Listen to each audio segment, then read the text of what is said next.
let us know that you can hear us. So that would be great. Okay, excellent.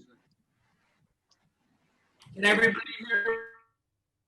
Oh, Bill, could you unmute? Let's just see. I think you press the unmute button over there at your end. Okay, press unmute. Okay, excellent. Okay, great, Bill. Yes, could you speak, Bill? We can hear you now. Yes, thank you. Okay, fantastic. Guys, give me a thumbs up if you can hear me. Yeah, give me a thumbs up. All right, excellent. Good to see everybody here today. Who here was with us at the last session? Hands up if you were with us at the last session. It's fantastic. Good to see everybody here. I see a lot of familiar faces. I see Amanda. I see a lot of you wonderful Rushian, a few of the folks that I know very well. So if you're here in the last session, could you type me inside the chat? Just type me inside the chat if you're with us at the last session. Okay, good to see all of you. Fantastic. Now, how many of you are new? You weren't here at the last session. Okay, if you weren't here at the last session, could you type new inside the chat? New, just type new inside the chat. Let me know. Excellent, fantastic. Okay, cool. Melvin, we've got several people, family members and whatnot, that say they're not able to get on with the link. Oh, several. Cool. Could you speak to Rebecca and see how that can be handled? Okay, great. So for some of the folks right here who are with us, how was the last session? If you were with us at the last time round, how was the last session? Come in one word, could you type inside the chat? How was the last session? Okay, type it inside the chat. Mind expanding, awesome, excellent, wow, great. Okay, fantastic. Wow, okay, great. And could everyone, so I want to do a quick recap, right? Could everybody really type in one sentence, what was the biggest thing you took away from the last time round? What was the biggest thing you took away from the last time round? Come, type it inside the chat. Maybe in one sentence, a short phrase, what was the biggest thing you took away from the last time round? Perspective, optimal perspective, wow. Client intimacy, pony in the pow, reframe thinking, wow. Bill, someone said Bill. That is hilarious. Bees and flowers, listening. Okay, where's the opportunity in this? This is fantastic, okay? So here's what we're gonna expect tonight, okay? I'm gonna address two groups of people. If you were with us the last time round, okay, if you can look inside the Zoom chat, we got Bill Allen, we got his mentor, Joe Seiden right here. It's gonna be a wonderful time. Some of the things Joe and Bill might cover one more time, but they're gonna provide you with distinctions. And sometimes distinctions is critical. Hands up if that's true, yes or no? Right? You think you hear it the first time, but sometimes when you hear it again, but it explained a different way, all of a sudden you kind of get it. You're like, oh my God, that was what he was trying to say the last time. Because I interacted with some of you, and some of you told me that what Bill mentioned the last time, especially if it was the first time you were hearing it, was a little high level. Hands up if that's true. If yes, do type inside the chat, yes or no. Right? Well, some of you went, man, like, I kind of get that he's saying a lot of wise stuff, but it's a little bit high level, yes or no. Okay. I totally understand. Don't worry, I spent quite a while with Bill. So sometimes when you hear what Bill says, you don't get it first time. So tonight is your chance to like really get all of it, gather everything that you can. And I think the distinctions, we're going to go slower. It took some time to reflect them, right? So tonight, we're going to provide you with distinctions. We're going to dive deeper into some of these concepts. And I think you're going to learn a lot of stuff. Now, I want to address group number 2. If you are here with us for the first time, hi, my name is Melvin.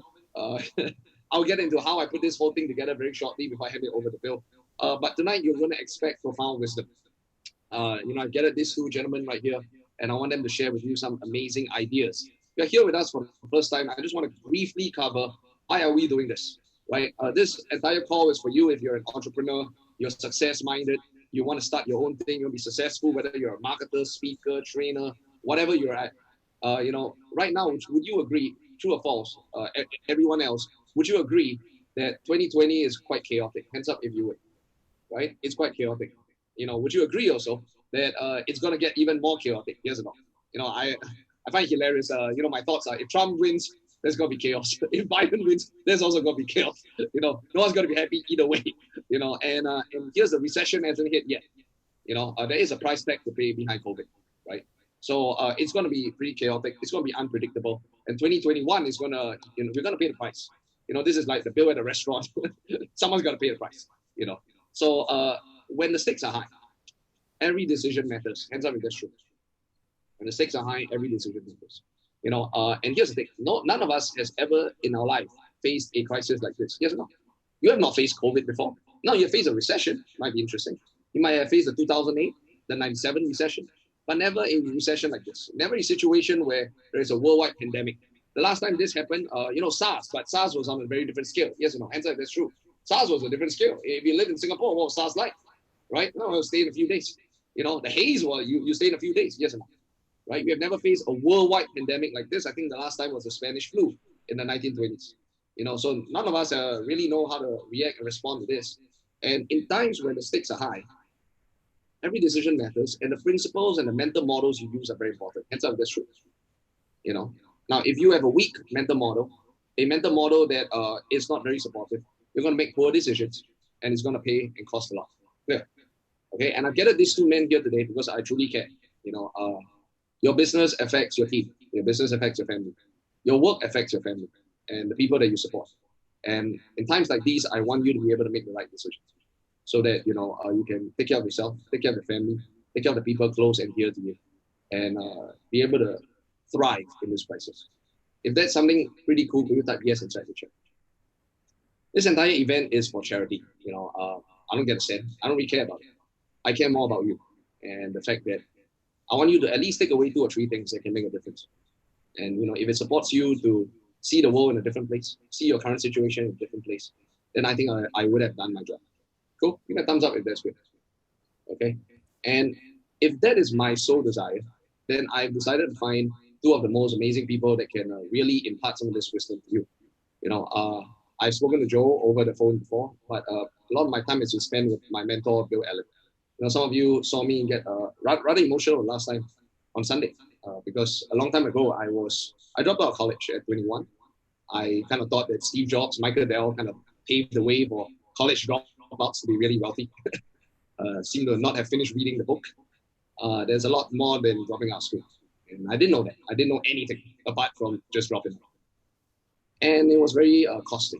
I made about $800 to $1,000 a month on average, ate 1 meal a day for years. And I told you in 2015, 14, I met Bill. Bill graciously invited me to his home for some reason, took me under his wing, gave me courage, gave me the right principles, and it enabled me to take myself out of a very messy situation. Right now, we are in a messy situation. And if I want to help you, I decided to find someone who has helped me before. Get out of this messy situation, his abundance thinking, his ability to see the world completely differently, his contacts, his generosity also, and his willingness to live the principles of leaders give and givers get, and so much more. I think you're not going to learn just from what he says, but the stories of what he does. Give me a thumbs up if you understand, right? There are a lot of speakers these days. There are not a lot of people who teach by example. And, the one thing that I could see is Bill took me in. I didn't have money to pay him then, but why did he do it? He probably saw something. He suddenly gave me. And now, I want to return the favor and have him share his wisdom with all of you. And Joe is Bill's mentor. Bill says he learned a lot from Joe. And, and Joe's a hard to reach guy, but Joe is here today. We are awesome to have Joe along. So, ladies and gentlemen, please join me. Let's put our hands together for my mentor, Bill Allen. Hey, Mel. Thank you. Can everybody hear me okay? Thumbs up if you can, please. This is new to me. Great. Well, first of all, I want to let you know how grateful I am that you have either stayed up late, gotten up at stupid 30, as we call it in our family, to join us. I was very inspired by Lindsay, actually a niece of one of our largest clients and one of my dearest, most respected friends. And Lindsay ended up passing a little while ago. And so I wanted to write a check to their family, my wife, Rebecca, and I, to help with the affairs. And I was talking about how inspirational Lindsay was in the way that she lived her life, in how positively she affected me and mine. And she had a perspective that always focused on what she could do. And not in spite of everything else, but because of everything else. So she knew how to embrace adversity almost naturally in a way that made what I was going through when I thought I had challenges very petty. And so just thinking of Lindsay would inspire me to do the best I could to be the best version of me. And so I was talking about her to Melvin, and he said, I have an idea. you know, you haven't been doing much lately in terms of sharing our work. And I want to give you a challenge. What if we held a charity event? And I said, well, you know, with COVID, he said, no, we can do it on Zoom, which I have very little experience in. And he said, you know, you're always talking about making requests of people and giving them, by so doing, an opportunity to contribute themselves. Why not open this up so that together we really are better, and we can give people an opportunity to be inspired by Lindsay's story, and you can help create and live her legacy by inspiring others to be in the service of others. And so I said, okay. And then he said, yeah, here's what we'll do. We'll give everybody an opportunity to participate, and we'll charge $7. And I said, $7? Who's going to listen to anything of any value for $7? He said, trust me, we'll make this available to everyone, and we'll just see what emerges, where it goes. And I hopped out of the shower this morning at 3 a.m. and Melvin greeted me with a text that some very special person, I won't name names, begins with a K, donated $6,809. Now you better believe I'm going to find out what the significance of that number is.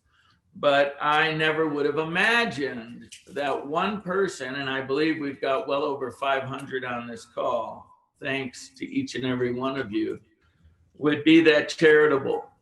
And so you never know what can emerge and what can happen when we as a planet and a people get together. And so I said, well, if I'm going to do this call, I would love to have my great friend Joel Seiden be a part of it. Joel and I have been talking about working together and doing something fun together. And would it be okay with you, Mel, if I called him and see if he'd be willing to be available? You know, Joel's a busy guy. And he said, sure. I called Joel, and without hesitation, he said, anytime, let me know. So I've spoken about Joel to many of you in many ways and many times, and he'll probably never be able to live up to how I feel about him as, again, a mentor that inspires me by not just what he's achieved or what he's able to do, but as my wife likes to say, honey, it wasn't what you did. It wasn't what you said. It was how you said it. And so I want to do a shout out to a couple of the wealthiest people I know back home, Marty and Carol Kahn. I got a surprise call after the last session with you guys, and they got up at 2 a.m, I believe actually a little earlier, to be a part of this, and I didn't know.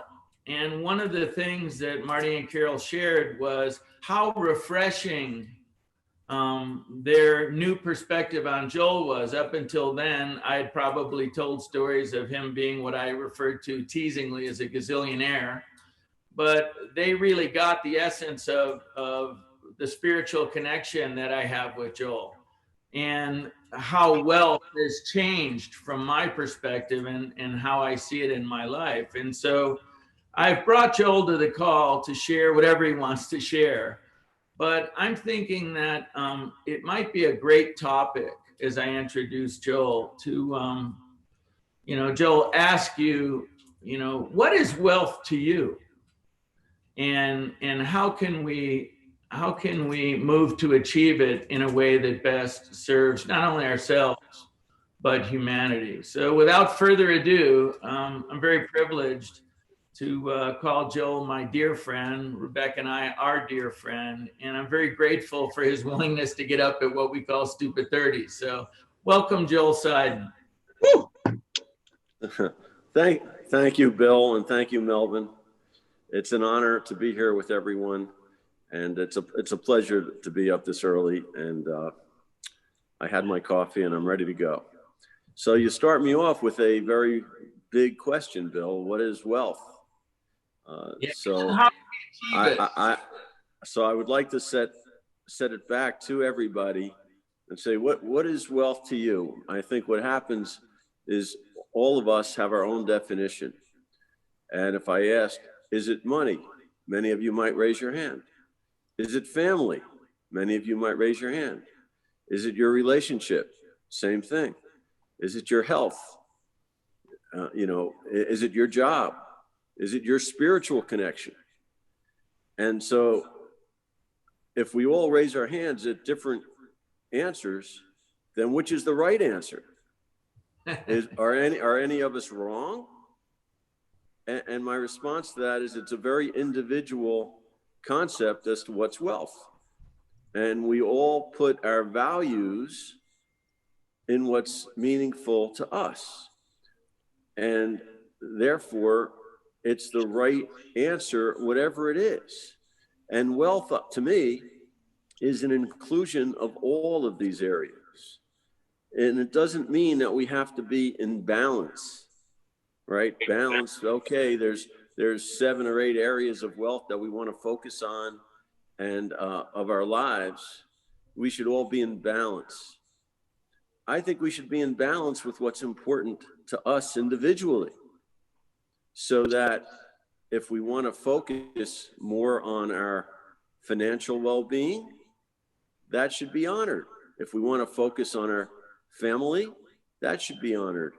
If we focus on our financial in order to support our family, that should be honored.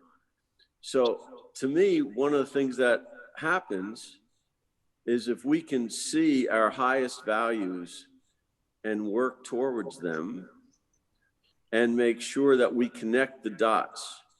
So for example, if your family is important, that doesn't mean you need to spend 24/7 with them. You might spend 20 hours a day working in order to support your family. So if you intuitively embrace the idea that what I'm doing moment to moment is in support of my own highest values and my own definition of wealth, then every obstacle that shows up will not be in the way. It will be on the way. It will be on the way to my success in what I'm trying to accomplish. These obstacles will seem small when we create a big enough picture and a big enough why. So my short answer, Bill, as to what is wealth is that it's a very individual determination, but it's a very inclusive idea of all the areas of our life, and they all need to be embraced. Can you hear me fine, Joel? Yeah, perfectly. Oh, this is so cool. So when you talk about when something emerges, whether it be a barrier or a pinch point or some type of friction en route to my pursuit in the process of on my success path to creating wealth, when something emerges or shows up, can you give me an example of what you mean? So that I get in that moment that this is a part of being on the way, not in the way. Well, sure. I think that so even this week, an obstacle shows up in your business, for example, and there's a concern about, will this particular account stay with me, or will this particular account make it worthwhile? And what we established is that it's a very important account, and in the entire context of my life, I'm going to work my hardest to make this workable and a win-win situation, which we talk about often. And I'm going to include the fact that if it doesn't work, there will be a good alternative. Even if I can't see the good alternative in the moment, I know there will be one. And I think we all can remember, thousands of examples where life felt stressed in the very moment that it was happening, and whatever outcome occurred was to our benefit. We might be in our current relationship because something occurred in the old one. We might be in our current career because something went wrong, quote, wrong, in our old one. You know, each opportunity that we get, even if we can't see the positive outcome in that moment, we know it's on the other side. Wow. You know, you just reminded me of yesterday's conversation. I used to have a magnificent, old is now a relative term, old lady they worked with in the back of a kitchen when I was a dishwasher. A technical term for that on the south side of Chicago, Joel, was a pearl diver. So I was diving for pearls and rocking and rolling in the kitchen, and something had happened, and I took the Lord's name in vain. And she said, "You call the one you need." And I remember her saying that with this loving smile, and it stuck. It's like, you know, I do. When I'm in the thick of it, I usually call the one I need. And so you guys will love this. We talked about fear yesterday, and we talked about how do you become fearless. And I had a very important conference call coming up last night, and I noticed that in my body I had fear. Now, it's cool when you tell yourself all the right stuff, which is up here. If you're still feeling it here, it's usually a sign for me, Joel, that I haven't made the connection. It's not sinking in. And so I said, I do not feel centered. I do not feel resourceful, Melvin. I do not feel abundant. So I called the one that I thought could maybe help shift my perspective and shift the way I felt about an upcoming meeting. You know, how many decisions, I think we talked about it briefly last time. How many decisions have you made from a space of fear that worked out accretively or positively, right? For me, not too many. So I called up Joel and I said, "Hey, I'm calling for selfish reasons. You got him?" And he said, "Sure, hang on a second." And he created the space to be fully present, which again, I'm grateful for, Joel.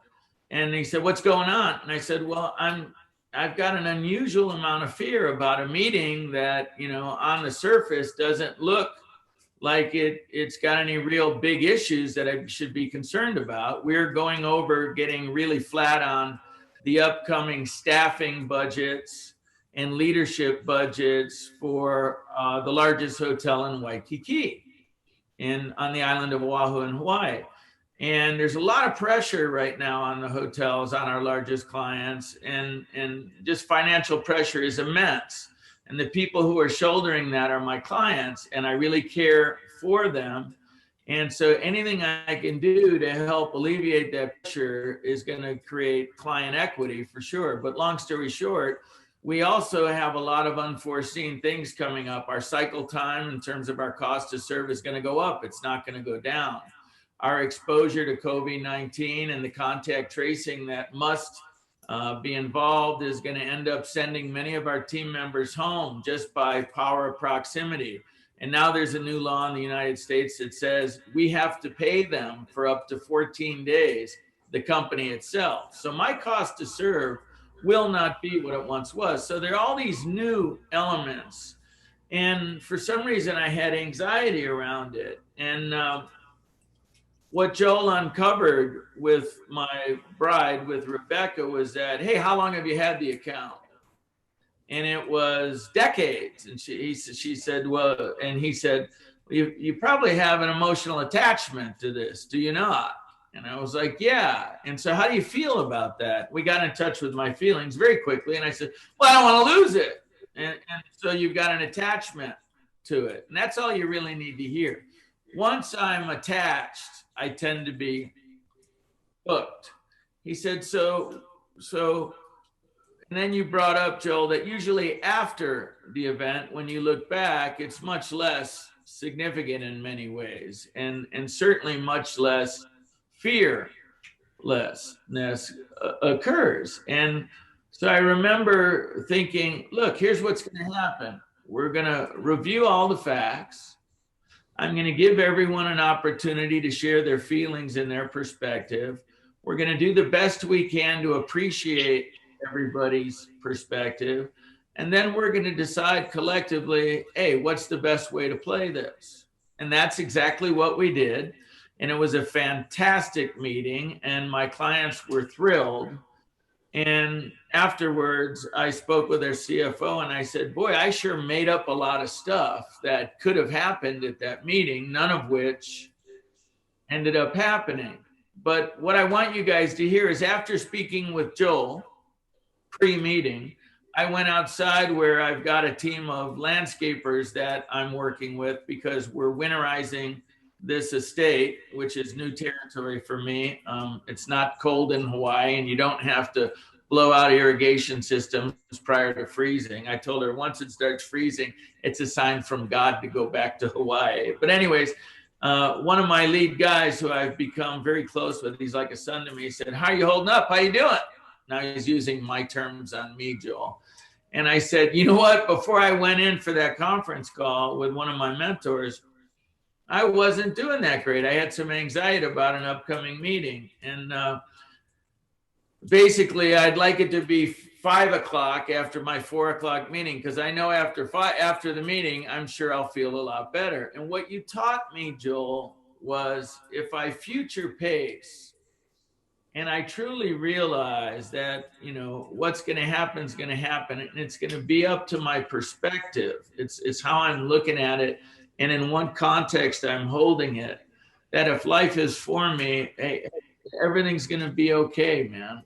So just take a deep breath and realize that everything's perfect, especially when I've got anxiety about it, especially when I don't have anxiety about it. That no matter what, if I can understand that, you know, this is just what's going on in the moment, and to do the best I can to detach or be unattached to the outcome, but be very interested in being optimally prepared. And don't stop caring. Don't stop caring. Don't not be passionate. But maybe just hang on to what you think you'd like to have happen just a little more loosely. And by doing so, create the space to have something that you never would have even managed, you know, or expected occur. And that happened at the meeting. And so I wanted to thank you for your coaching yesterday. You know, you called it when you need. So I made a unreasonable request to Joel to drop what he was doing and sort of hold my hand for a minute and help get me really focused and centered for what was a very important meeting. And your coaching really paid off, Joel. So thank you. Well, thank you. As you're speaking, Bill, it reminds me, we all have a few favorite expressions, but one of the expressions that I've heard over the years and I have embraced is wisdom is having perspective instantly. We all know that we have perspective if you go a year forward, if you go 10 years forward, 20 years. So can you, as Bill calls it, future pace, where this anxiety or fear that strikes us or obstacles that appear to show up, and we're able to say, wait a second, if I was 10 years older, how important would this particular incident and anxiety be? Probably not very important. All right, if we have our health and look back, we're going to say, boy, remember how much fear and anxiety I had over a particular incident? It seems very small when you give it enough distance. So can you internally give something perspective instantly? Wow. And the other expression that I have come to believe in is fear is the false expectations appearing real. It's a great acronym.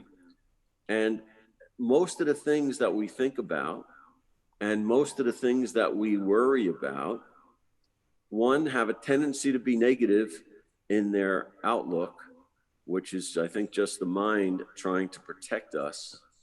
And the other one is that most of it, 99% of it, doesn't happen.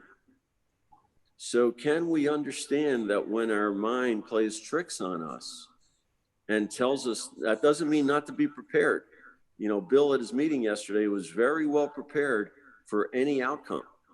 And that preparation caused most of those outcomes not to occur. But he was prepared. So I think part of it is, can you just prepare without all the anxiety? Can you prepare without the stress?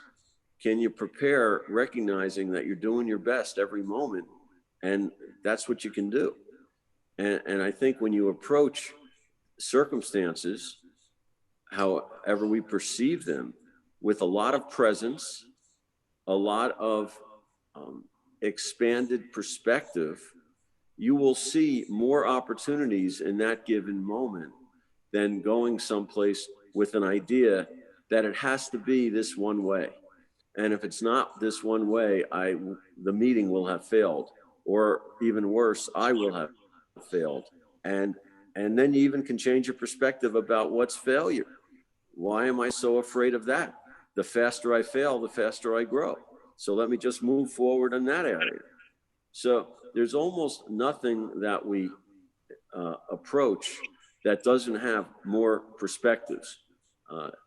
An example is Bill and I were talking yesterday about the financial aspect of a particular meeting and transaction. And I says, well, if you can't get the money that's relevant, then can you get more time? You know, and if you can't get more time, can you get more hotels? What else can come into this meeting that if you can't win on first base, maybe you can go to second base or third base? What other items can we include in our discussion so that if our client can't give us the money we want, maybe they can give us a longer contract. If they can't give us a longer contract, maybe they can add another hotel or two to the mix. What can you do that would create a win-win situation, which after 40 years of being in business with this particular client, they want a win-win situation. They love Bill. They love his company. They love the work he provides. They don't want to make a circumstance into a win-lose, but they're up against a hard budget because they just went through 6-8 months of being shut down, and they have their challenges to meet, and Bill has his challenges. So how do we integrate both companies that want to work together? And I'm sure everybody on this call has different entrepreneurial aspects of clients. And the question becomes, what can we do that we can do more of it together? How can we improve our client intimacy? And sometimes the client may say, well, I can't give you more money.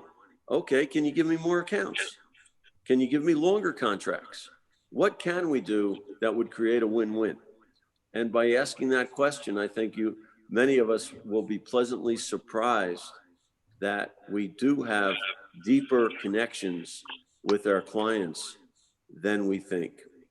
And it's just seeing, to me, seeing some obstacles with a broader perspective. So again, they're not obstacles, they're just speed bumps that are on the way towards our success. Thank you, Joel. I'm watching Mel bubble over on my screen here. So why don't we come up for air and just see what people are taking away? Mel, did you have something you wanted to share? No, I think that is brilliant. First of all, that is absolutely brilliant because, Joe, a lot of people ask about negotiations. And I think sometimes we have this concept of negotiations being something you go in there, use some secret Jedi powers of persuasion to get something from people. And hopefully sometimes at the expense of them. And, sometimes we'll go down that path and they ask like, how can we negotiate a better deal? Usually means, how can I squeeze the other person for more? But I love what you just said over here, because I mean, the frame, first of all, is, I love it. You said, what else can come in so we can win? What else could we include and do more together? So there is a context of, first of all, that, we are in this together. We win together, and we bring in different factors, and it starts a conversation as opposed to opposition, me against you, where is my money? And whereas now it's like we are together, let's bring in other things, and so that I can support you, you can support me, and together we can achieve more.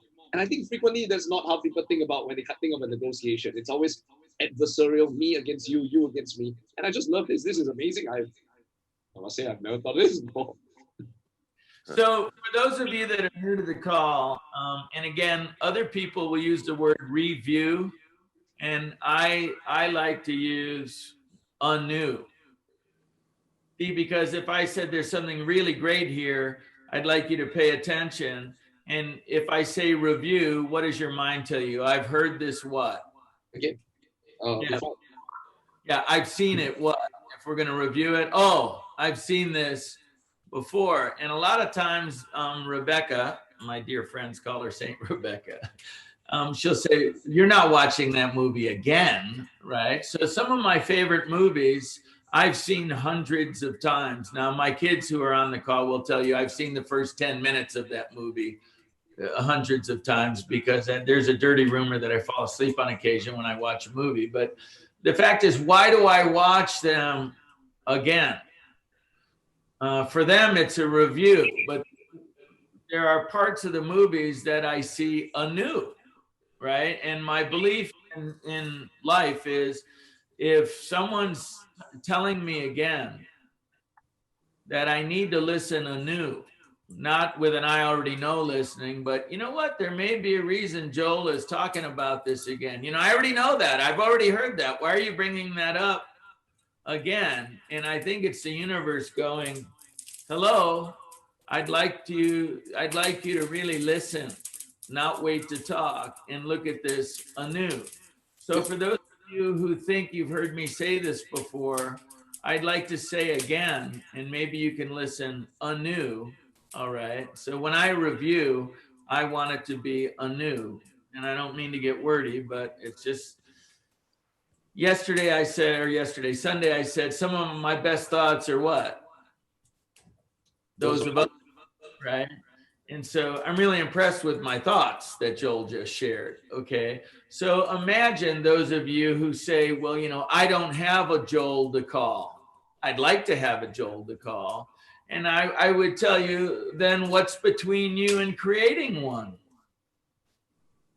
Don't you deserve to have a Joel to call? Wouldn't it be nice to have a Joel or two or three or four? Right? Or a Marty and Carol when you need help with your family, or a Cecil who is a powerful businessman in Hawaii that runs the ground transportation that's connected to everybody who I talked to you about, that shared an immense investment to get next to the general manager of the Hilton Hawaiian Village, which catapulted everybody's business and our client intimacy. Don't you deserve to have those people? Well, I don't have a dream team. Well, what's between you and creating one? Some of you listening right now have zero money. You think you have zero resources, but you do have a voice. You do have a mind. And you can learn to find that voice, and you can learn to speak in a way that people can really hear you. You can learn to carry a point that brings dynamic value to the world and to those you say you love and want to serve. So the question gets back to, honey, it's not what you want to do. It's not what you said. It's how. And so I want to talk to Joel about the part of the how. Would that be cool, Mel? Yeah, I think the negotiation stuff also, because like, you know, both of you, like I hear you practice this concept of win-win. Like Joel was talking about this concept where, you know, what else can we include? And Bill, I learned that beautiful question from you. What's missing if present can transform the situation? It's almost as if like you two are referring to the same thing, as opposed to, oh no, boo-hoo, I don't have what I want my money. Like, we pull in different things. So Joel, Bill, could you guys speak a little bit about that? I think that is just, you know, in our family, we've got a host of children, and now thank you, kids, for our grandchildren. My wife says that the reason we had our kids was so that we could have our grandchildren. It's a whole new level of love for us, and we're very blessed and grateful to our kids for giving us that. I will allow in our space about 60 seconds of whining and moaning and itching with a B, okay? You know, you want to whine and moan, you got 60 seconds. Enjoy it. Sometimes when we're in the car, when they were kids, we'd scream as loud as we could for 60 seconds and just let our frustration out. But after 60 seconds, enough is enough. And it can go from productive and expressive to a complete waste of what? Time. Does garbage get better with age? We asked on the last call. I don't think And if you are facing what you think is a tiger, right? It's not going to get better if you turn and run. We talked about that. And so I'd love to say, hey, Joel, when you were young, are you a relative of somebody wealthy and they gave you a silver spoon and so you already had your first million, or were you a street kid in Jersey? And did you start out with, what did you start out with? And I know he won't want to get into his story because that's his story, but there's a lot of people listening who want to get started, all right, and they want to accelerate their success path, right?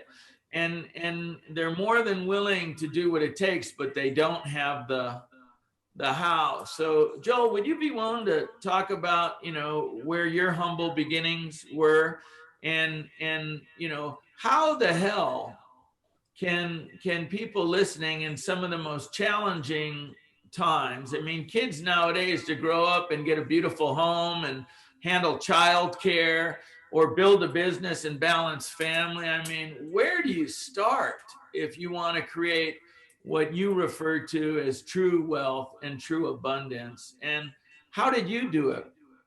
Give us some real life examples. Well, I'll be brief because I don't want to bore anybody with my own history, but I also had a great mentor. And quickly, I'll tell you, this week I was at a charity golf tournament and I was able to play with one of the top 10 players in the world. I happen to have played with Patrick Cantley, and he has a totally different golf game than I have, but it was a very nice charity event. And I was watching him play, and it was amazing the focus that he was able to bring in a somewhat totally unimportant, it wasn't even a match, right? It was just an exhibition event. But on every putt, I noticed his focus. And then he had a coach with him. And I asked, this guy's been playing since he's 5 years old. He's one of the greatest players in the world. It was truly a privilege to be able to play in the same foursome as he. And I said, what could you possibly tell Patrick about his play that he doesn't already know? And here, one of the greatest players in the world has a coach that's basically with him all the time. And he said, well, the distinctions are so subtle at this level. And yes, he knows everything, but sometimes he will get slightly out of whack with his alignment, or maybe his grip, so the distinctions that this coach / mentor brings to a great golfer are very subtle. And if we look in our own lives and say, okay, I may need some subtle adjustments in my business, in my family, in my health, in my relationships. What is it that I need some subtle improvements to? And then go and ask what somebody with an outside perspective who doesn't have an agenda can tell you that you can listen to. And those little slight improvements can make a world of difference, whether you're Tiger Woods or Patrick Cantley or any other great athlete. They're looking for coaching and outside perspective that's going to see the subtleties of what you might be missing in your daily life. And, those slight changes over time, we all know can make a huge difference. In fact, they can change the entire direction of your life. With a 2-degree distinction, you spread that out over 5 years or 10 years, you could be in a totally different place. And Melvin, you had asked about the negotiation, and then I'll come back to Bill, your question as well. But I can remember in my own business life, many years ago, the real estate industry, which is where my career transpired, the sort of typical business deal was 50-50. Somebody else would put up the money and the operator would get half the profits and the money would get the other half of the profits. And that was a fairly standard operational, business. And I did that because I started without any money, and I started out being a broker and a real estate broker. And I was blessed to have a great mentor. And one of the things he talked to me about was that sharing is more. And many of the people in the business that I was in, if they would get a listing on a house or on a building, they would keep it for themselves until they could sell it, so they could make 100% of that commission. I'm sure many of you on this call may be in the real estate sector, and that was a commonplace concept. If you get a listing, you keep it, you try to sell it yourself so you could make the commission. That made perfect sense. I was blessed to have this mentor who said, if you can have another broker in the office sell your real estate quickly, I'd rather make half a sale quickly and then move on to the next sale quickly. And what happens is you will make more money, you will get more experience, you will meet more clients, you will meet more lawyers, you will meet more of the people in the business. So just don't worry about, how much on each deal. Just worry about the experience. You're new, you're out of college. Just worry about getting the experience and treat your one family deal as important as if it's 100 family deal. And so I was able to do that. And when I would get a listing, the first thing I would do is I would expose it to my office. And anybody that could help me sell it, I was happy to sell it. And I was happy to improve my relationships within the office, the sales agents within the office, the clients. And so I wound up being one of the more prolific salespeople. And it was only because I was willing to share where most of the guys were not. And of course, when you share with somebody, what happens? They come back and they share with you. So now when they had a deal that I could sell, they felt sort of an obligation to give me the opportunity. And this is how that business started. Then step 2 was I started to have clients. I started to become friends with these clients. And then we started to buy real estate together. And I was fortunate to have various partnerships with my clients. And then we started to invest together, and I would invest my commissions because I didn't need much money at the time. I was a young kid. And so I would invest whatever I had.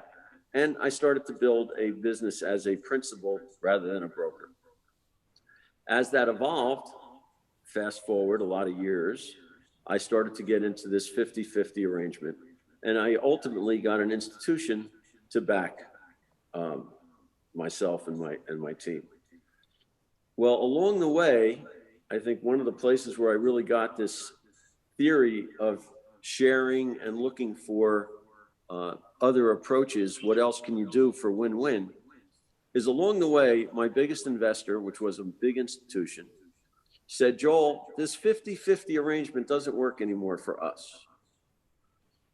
The marketplace is moving more to a 20% share of the profits for the operator, no longer 50. And we had done a good job for them over the years. And so the initial knee-jerk reaction by my associates was, how could they want to change our deal when we've done so well for them? And they've got a lot of nerve to think that we should go from 50-50 to 80-20 their way. And I looked at it differently. I said, these people have been great to us for the last half a dozen years.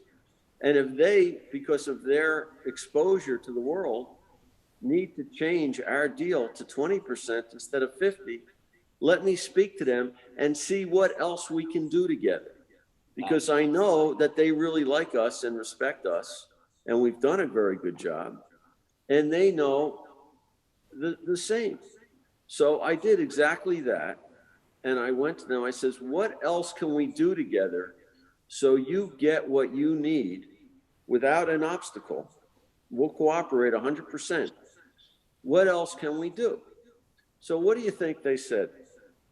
They said, well, we'd like you to handle more of our money if we can do 20% instead of 50%. I said, oh, well, how much more? I said, what about 10 times more? Whoa. Now we're talking about having $1 billion business. That's with a B. I said, you know, I'd be happy to take 20% of the profits of $1 billion instead of 50% of the profits of 50 million. These are big numbers, but it's real estate in New York. And so there's big numbers involved. And they said, fine. So we had a whole nother business career for the next decade, having 20% of the profits, not 50. And we got to buy billions of dollars of real estate. But that came about because there was no obstacle. There was no challenge. There was no fighting. It was, how can we work together to create a win-win? They said, we need to change our relationship from 50-50 partners to 80-20 partners. And I said, what else can we do together to make that more palatable, to make it a win-win? They said, we need you to handle more of our money. Okay. And so that shift in perspective, which happened very quickly, you know, for me, changed my whole trajectory of a business life. Had I said, guys, that's just unfair. We've done a great job for you. Our terms have got to stay the same. We would have had 50% of nothing because they would have stopped doing it. Yeah. Wow. So the idea in whatever industry you're in to look and say, okay, where can I, especially now during COVID, I must say that the businesses that are succeeding now are those that have been able to pivot to say, what else can I do? Where else can I find opportunity? The business that I knew before is not, you know, working. If I have the restaurant and nobody can come into the restaurant, I have to pivot to the to-go business.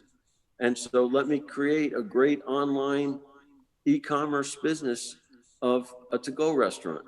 If I'm in retail and I have stores and nobody's coming in the stores, I'm creating a e-commerce, you know, come pick up your merchandise.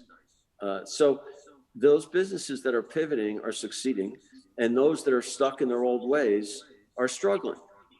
So again, it goes to expanding perspective, expanding relationships, creating more client intimacy, finding out how I can have a better win-win in my business with my clients.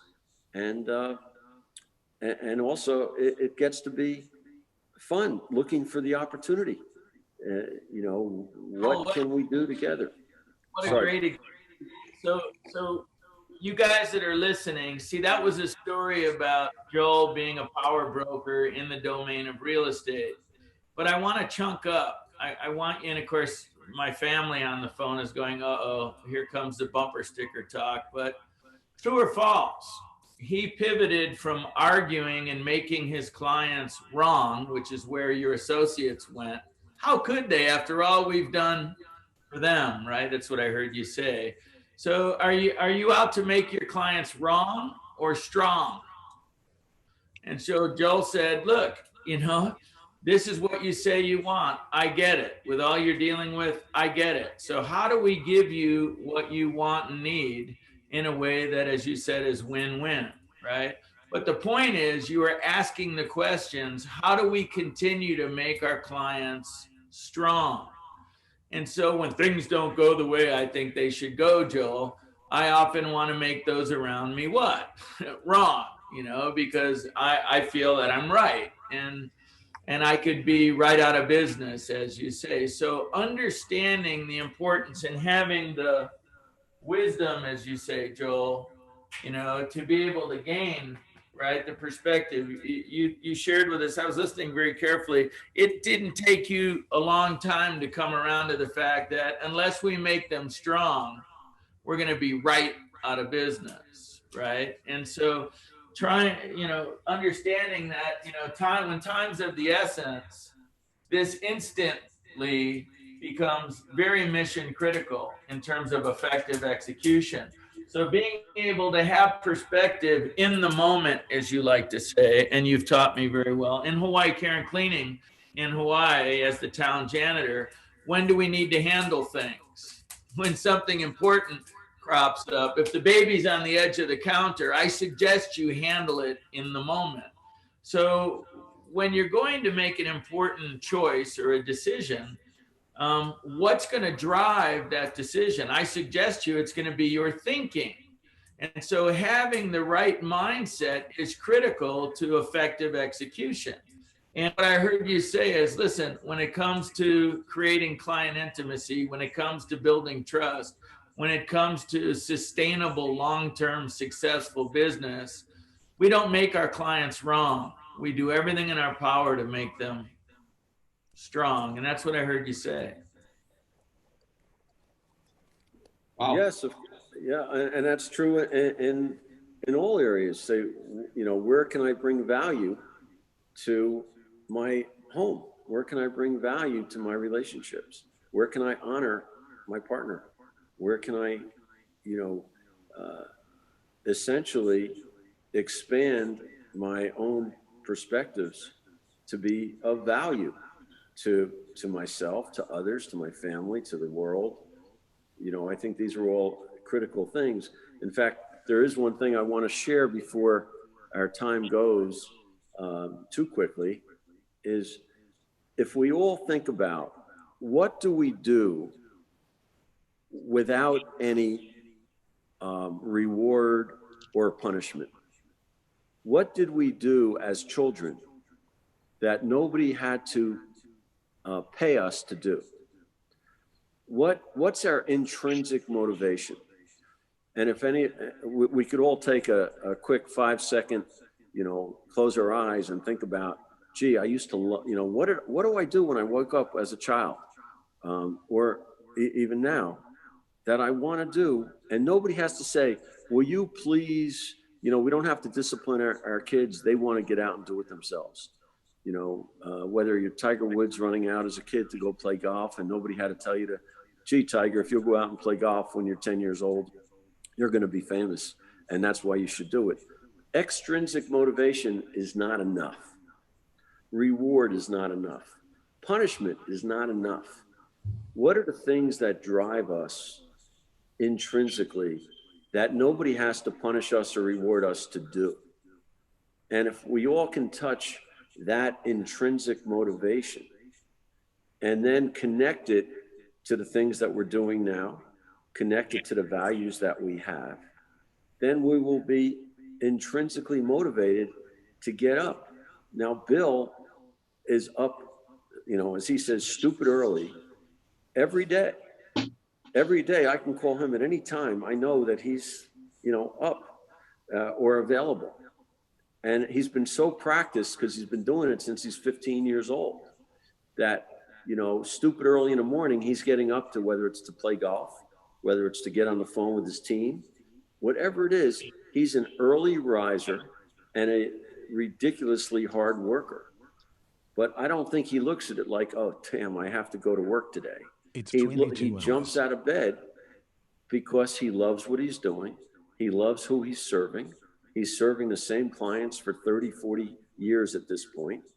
And he's serving an extended family that he loves. And he knows his business gives him the capacity to support all the family members and all the people he doesn't know. So by connecting his own dots to say, I'm going to work hard here, and that's going to give me the intrinsic enjoyment and pleasure that I can take care of all of these people over here. So let's just say if your dream was to be philanthropic, you don't have to go to work in a philanthropic organization. You can go to work in your entrepreneurial business to make a lot of money and then be philanthropic, or be philanthropic simultaneously. I don't mean one plus, you know, a timeline. But there's one way to be philanthropic, and you go work in a charitable organization. That's a perfect way to be philanthropic. Another perfect way to be philanthropic is you work diligently in your business to create the resources to go be philanthropic. And so when you're at work, You don't say, oh, I wish I wasn't here and I want to go be philanthropic. You say in your intuitive mindset, I'm going to be working here, which I enjoy. And part of the reason I enjoy it so much is it's giving me the resources to do another value, which is to be philanthropic. So all I'm saying is there's not one answer. If there's 500 people on this call, there's 500 different answers as to how each of us can meet our own value expectations. There's no right answer. It's your own personal right answer. And I think sometimes many of us want to please others, and we want to do what somebody else wants us to do. Whether we have a demanding father who says, do this, and that's really not where your heart set is, or the reverse. Or all I'm trying to encourage everybody is to find your own mindset, your own intrinsic motivation, which is right for you, and then pursue that path. And I think you'll enjoy waking up in the morning with a much higher degree of happiness than if you're fighting your own motivational tide. Does that make sense? Yeah, Joel, that makes such perfect sense. It's like, how do you put the fun in functional? And I think the answer is tapping in to really care about what I really care about. I'm in the shower in this fancy house we're in, and Rebecca's over this stone wall thing that we have that is really cool. She's a rock hound, and she's like, honey, come here, look at this rock. I'm like, I don't care about the rock. I love you, but I don't. She's at the sink, and she's saying, I can't wait until after we get everything set up, the lighting and everything, that I get to go sit in my cozy spot. She's over here in this lay back chair with pillows and blankets. She's now smiling and giggling at me. But she had future pace, Joel, that we got to get up, we got to get the house warm, we got to make the fire, we got to get the lights on. We had all these to-dos. But she blew through all of that to the end game and said, I can't wait until everything's set up and I'm in my cozy spot. And I was just kind of listening. And as I was showering and I shouted back, I go, that's what I do. And she goes, what do you mean? And I said, I picture the end game. And I'm fortunate enough to be able to visualize it, Joel, and crystallize it so much so I can feel it, man. I can taste it. I can smell it. I can see it like it's right there. Now, everyone else, it's completely invisible. See? So when I'm in the muck, in the mire, when I'm in the hard, I'm able to do it with heart because I literally come from the end game. I come from, won't it be great when? Not if, but when. Won't it be great when I'm able to have greater flexibility, right? Right now, I'd rather be home with my kids, but what I'm doing is I'm working so that eventually I'll be able to do that. And in the meantime, I'm a good provider. And so it's not that I have to be here and work. Sometimes I forget that I don't have to be here. I could do something else. But that if I do that work and I connect intrinsically to what I'm providing for others, it goes from have to get to. You know what? I get to go in at 2 a.m. and massage floors with my team. I get to lead a pizza therapy at 3 a.m. at break time down at one of the hotels to get in touch with people and our team members and let them know that what they do really matters. It's a get to, not a have to. And so it really strikes a chord for me that that's what keeps my fire alive and my passion, that I get to along my success path, be able to do things that not only put the fun in functional, but that are driven by a higher purpose than the work in the moment or the challenge in the moment. I told a story without your permission, but I thought it would be okay. When we were on one of our walks and you were talking about this notion of everything's perfect and how that has served me well to try on. You know, we talk about when you go shopping, you know, you see something you like on the rack, what do? You put it on. If it fits, you keep it. If it doesn't, you just put it back on the rack. And so when you were explaining to me the notion of navigating your life with the mantra that everything's perfect in a context that you actually believe that life is for you. And if life is for you, therefore, everything that happens has inherently within it an opportunity, some type of gift. And of course, when you were saying that, my mind, being the way that it is, was wired up to say, well, and went to, something terribly tragic, like the death of a friend, like Lindsay, to cancer. Where's the gift in that? He said, well, her dying is not a gift, but what you do in response to her life and the gifts her life gave you after she's gone, in there can be some real opportunity. And I'm looking at the procession, what her death did. And what her death did was motivate me to want to do something for her family. And out of that conversation with Melvin, this entire event occurred. And your gift to me and the other over 500 people on the call was a function of Lindsay's inspirational life and her passing. And so when we were walking, you talked about how you had this meteoric career, which is my terms, not yours, and how you were cooking with gas. And I had told everybody that you had this magnificent home in Aspen, and that at the time it was certainly one of the nicest homes in the country and certainly one of the most expensive. And then all of a sudden, for lack of a better term, it all just came, the whole materialistic thing came crashing down. And you had shared that even in that moment, when getting back to zero was literally something you could no longer relate to or even picture, you knew in your heart of hearts that everything was quote unquote perfect. I still find that hard to believe and still hard to relate to. I look forward to the day when it's not, but could you speak to that? And how the hell did you overcome what you were faced with?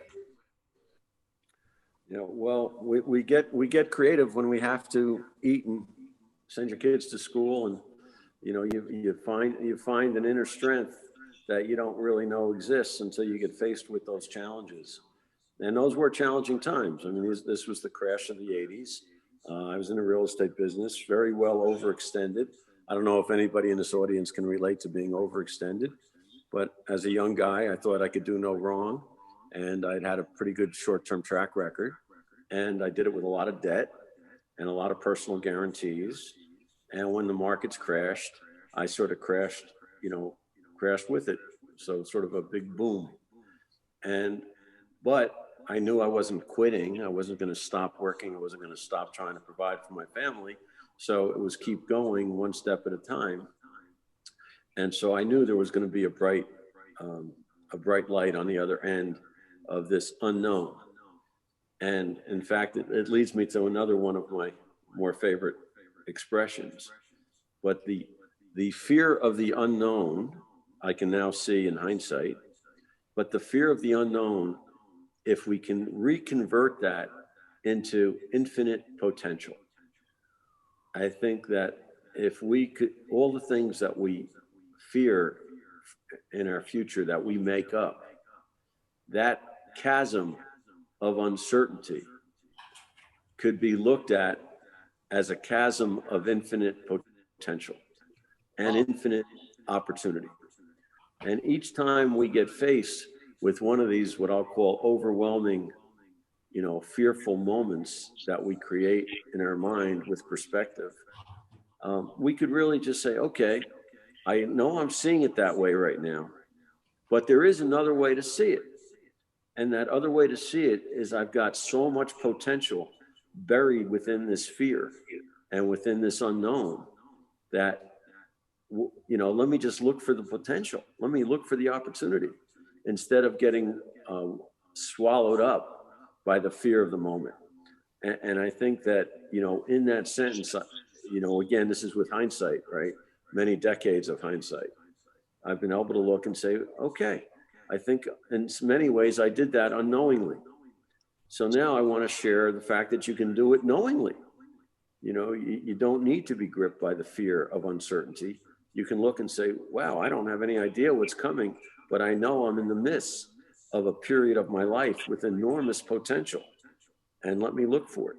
And very often it comes from, I like Melvin's story very much, in his meeting with Bill.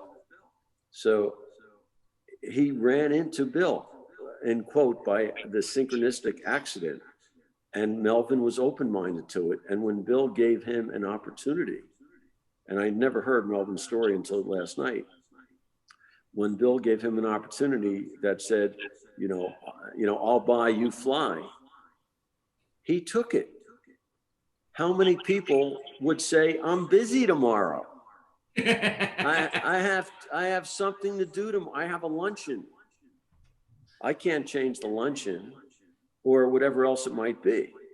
But Melvin said, I'll change my life. I'll be there tomorrow. I'll get on a plane tomorrow to meet somebody that he had a good instinct about, but he doesn't know if that's a worthwhile day or week. He just said, I'm there. So how many times do we get an opportunity that we don't take? And so if we start to look and say, all right, I mean, I sort of believe that none of these opportunities would come our way if we weren't open to it. So an example, I don't think I'm getting any ideas from the universe about how to do something with technology. Just, I don't know how to do it. I'm happy I can work the computer to be on this call. It's just not what I grew up with. Then, I look at young children, my girlfriend's daughter is 10 years old, is like a genius with technology. She's just a genius. So, I wish she was here to help me with the computer. So the fact is that these kids grow up with it. I didn't grow up with it. So I'm not getting any ideas about technology. I may get ideas about businesses. I may get ideas about entrepreneurship. I may get other types of opportunities and people will show up. So if ideas come across your path, my guess is that you're capable of executing them, because I don't think you will get any ideas that will come into your path and into your eyesight that you're not capable of executing. I don't care if they're big. I don't care if they're big ideas or small ideas. If they show up in your space, you're capable of tackling them. Otherwise, they're not showing up. The people are not showing up. Now, you may get an idea and you say, I have no idea how to get from here to there. I might as well forget that idea. No, maybe the idea is, who else do I know that could help me execute this idea? And you'll start to think about who you know in your universe that can either help you directly or indirectly to execute on an idea that intrigues you. Bingo, you now have a brand new business. You have a brand new entrepreneurial opportunity of which nobody knows how big it could be. I suspect that if we ask Elon Musk, how did he get started? It's going to be a great story. And it probably will not be one that has a typical linear path. It'll be something like, I had this great idea to be in space when I was a kid. And then I met somebody who helped me get there. And here we are talking about Elon Musk, right? Ultimately, one of the richest men on the planet. So I do have to read his book and learn his story a little bit because he's such an interesting guy. So all I'm saying is there's opportunities everywhere. There's abundance everywhere. It does show up. It shows up in unknown ways. And I think if we just, open our minds, open our hearts, we'll see the opportunities. You basically said that if you want to be a magnet for opportunity, you got to be open. That's what I heard you say, Joel. And is that Allison? Can she say hi to everybody, Joel? Is she willing to come behind you on the call? Come here, Rebecca. Come see. I want to introduce Allison. Everybody, I have an opportunity to introduce you to Allison. I don't. She wants to be from a distance. It's early morning here, so she's in her pajamas. But hi, Allison. My better half, everybody. This is Allison. Hi, I'm sorry, I'm in PJs. It's early here. It's so funny, you guys. Joel, where are you? We're Las Vegas right now. Yeah, and this was his first night in his new, beautifully custom, magnificent home in a very exclusive club. That's just gorgeous. Thank you, sweetheart. And he said, you know, Bill, I wasn't experiencing any concern about the call until I realized that this house is so fancy we couldn't figure out how to what? Turn on the lights.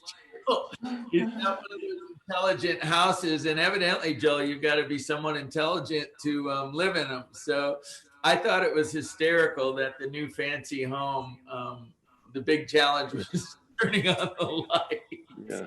Well, today, you know, they have the lights that are connected to the internet, and it's all sort of operated on your phone and other chaos. And so when I tried to do it the old-fashioned way, which was just turn a switch, it's like, I need to find it. So anyway, we're very happy that we got the lights on because we started this call when it was totally dark outside.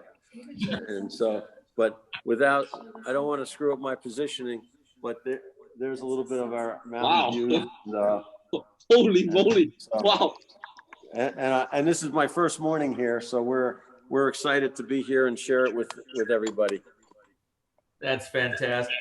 So, what I was saying was, you have a fireplace in your room, but you have to put your air conditioning on to use your fireplace. Here, we just throw another log on. So, how? I'll ask you guys. You know, is technology an extension of self? And this was a question that was asked me quite some time ago when I was still experiencing some real resistance. I wanted it to be convenient. I wanted it to be familiar.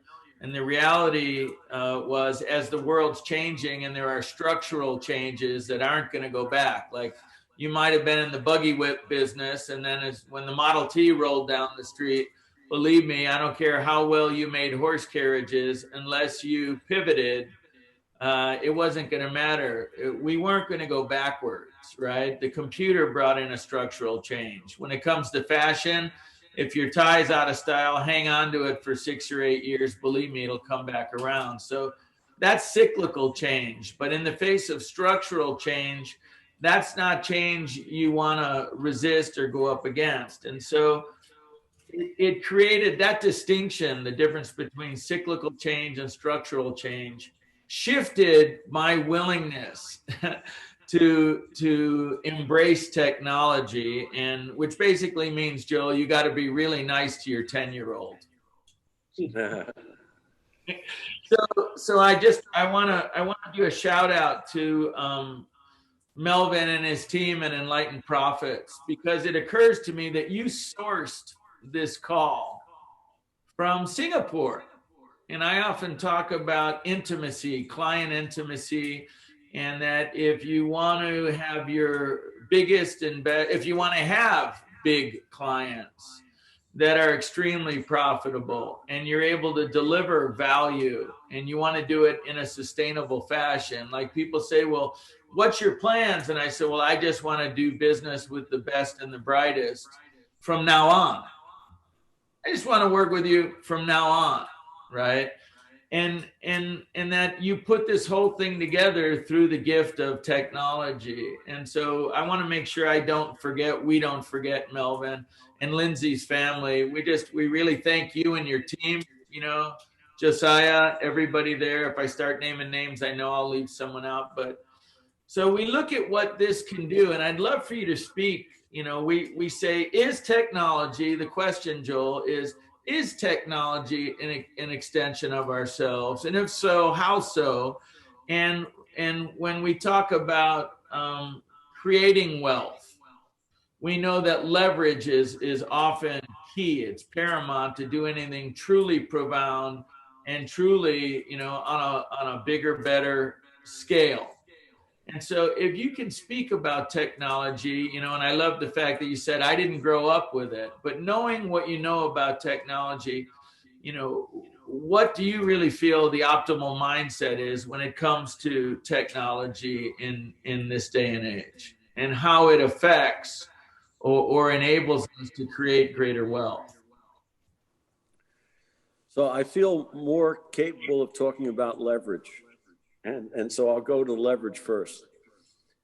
So I used to think about leverage as borrowing money to buy real estate. And that was the terminology that was used, right? We're going to leverage the purchase. We're going to leverage the real estate, and we'll get a mortgage, and I'll get a second mortgage, and then I'll get a third mortgage, and I'll get a fourth. I'll do whatever I have to try to buy this piece of real estate with $1 down. And so that was one way to think about leverage. Then as I spent more time in the business, I said, well, leverage is also let me buy in a neighborhood that's growing. Then I get to leverage other people's investment in the community that has nothing to do with my money. So now I can buy a piece of real estate with leverage on the real estate. But if I buy it in a neighborhood that other people are investing in, I'm getting to leverage their investment. Then if I can go into a business where other people are, also investing in the space, the real estate is improving.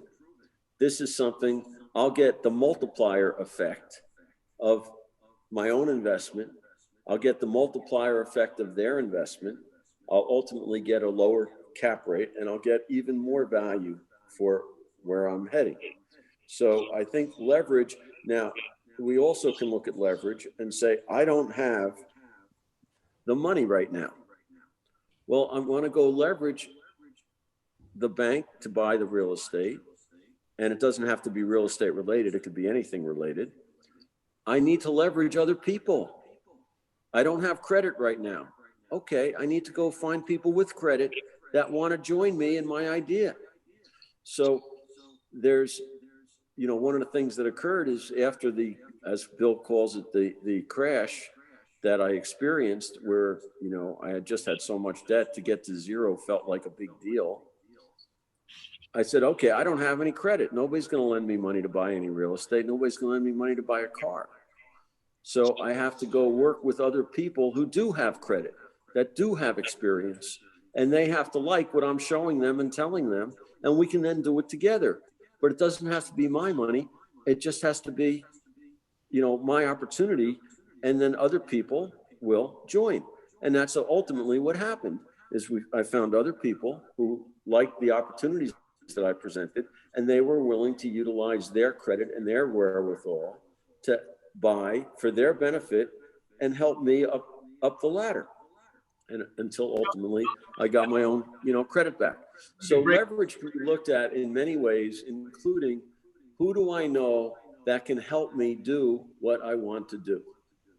And that's another question that can get asked that's outside the box. Wow. And as far as technology is concerned, again, I'm not very, good in that space, so I don't feel totally qualified to respond, except Zoom has become a verb, right? It's one of the few businesses that have become verbs.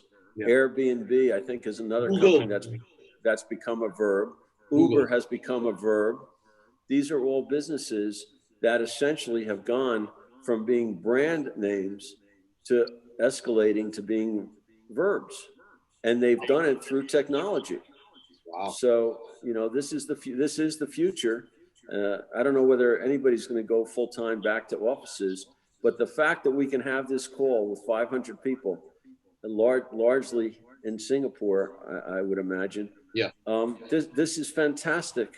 And I give Melvin all the credit in the world, because from having a discussion with Bill, he was able to take all these people that trust him and put them on this call, and it's an honor to be here. And I want to give all of you a shout out for participating in this call based on trust, because you certainly don't know me.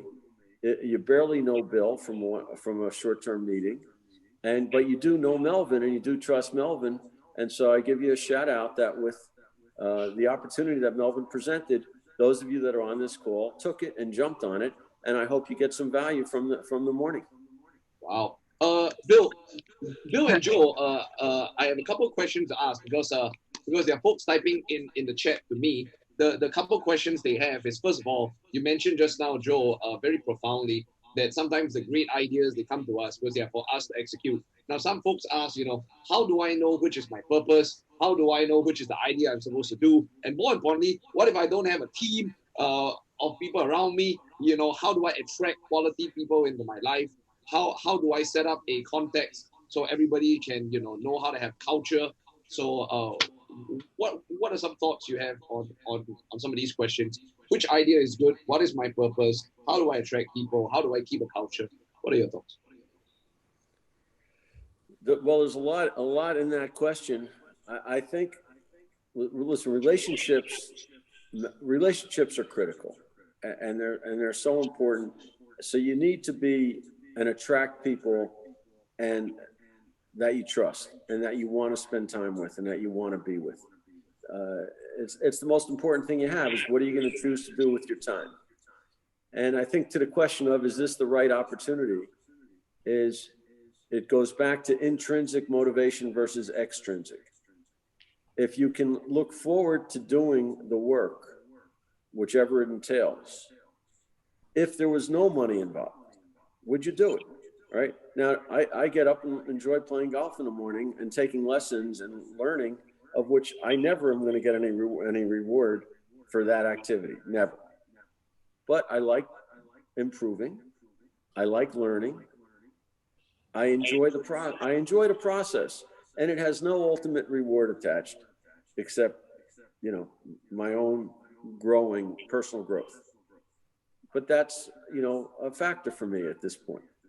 But I can do that without anybody telling me, Joel, I'm paying you to go do that this morning.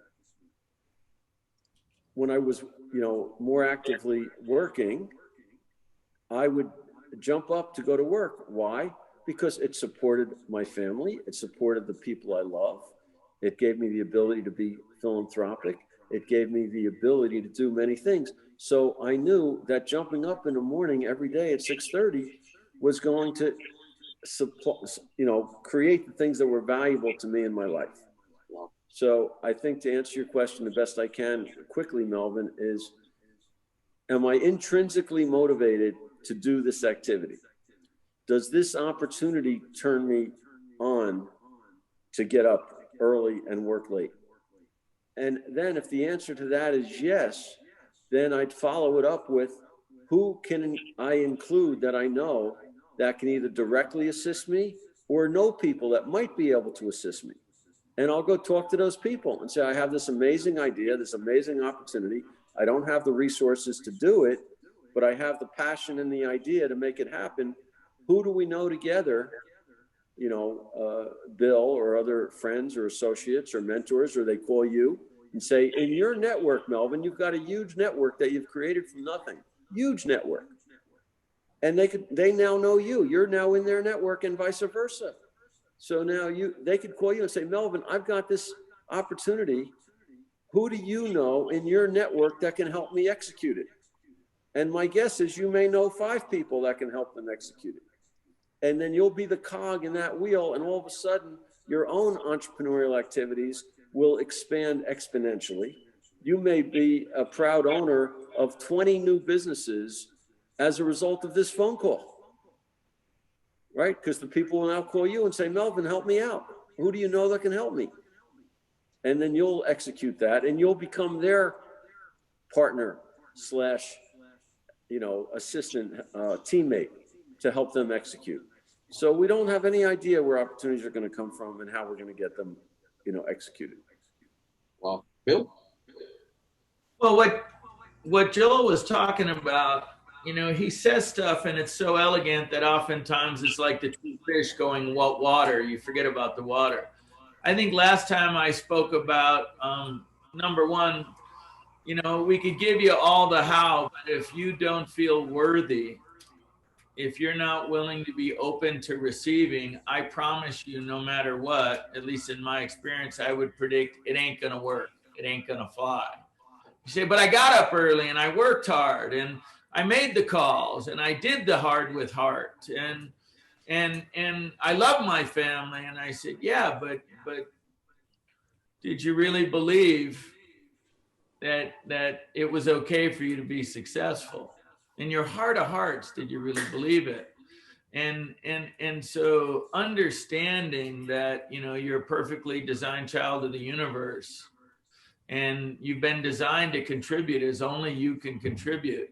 And you need to understand, Bill, that I can't give what I don't what.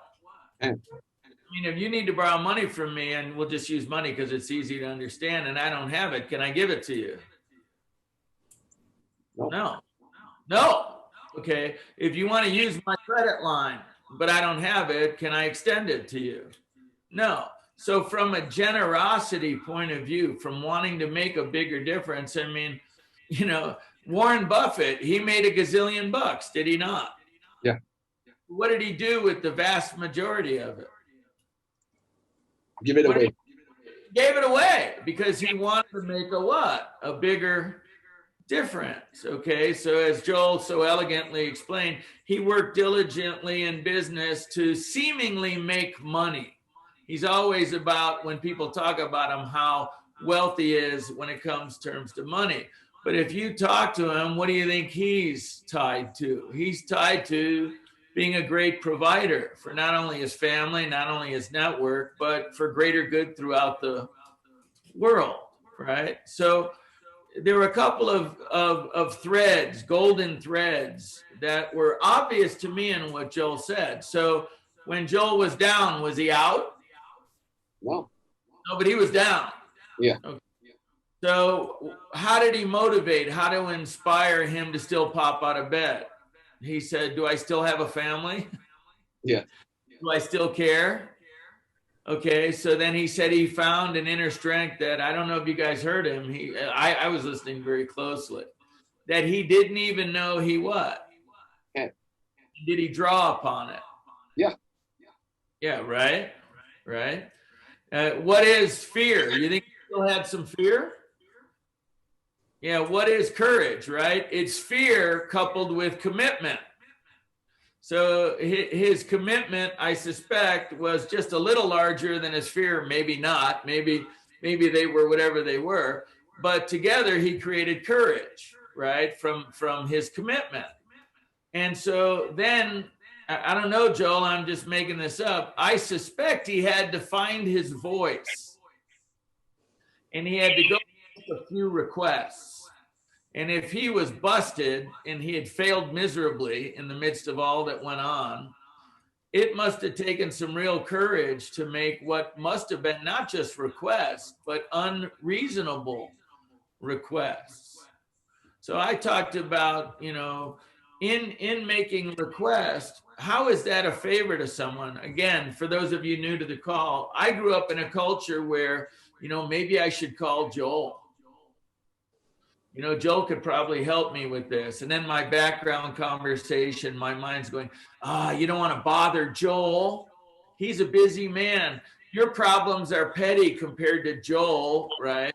Or my dear friends, you know, Marty and Carol, they've got their own family. They got their own challenges. Why should I call one of my great friends and burden them with my petty problems? And so, Joel, what was your thinking about making these seemingly unreasonable requests? Isn't that selfish? Isn't that selfish? Like, what is your thinking? Because obviously you're a man of great action and great achievement, which to me presupposes you're in the business of making a hell of a lot of requests of a hell of a lot of people, many of which on a very unreasonable level. What are your thoughts on that? What is your perspective on making requests? Well, that's a great question, Bill, and it's a great comment and lead on. And to me, what comes to my mind is you can give people the opportunity to do for you. And sometimes it's an honor to help someone in need.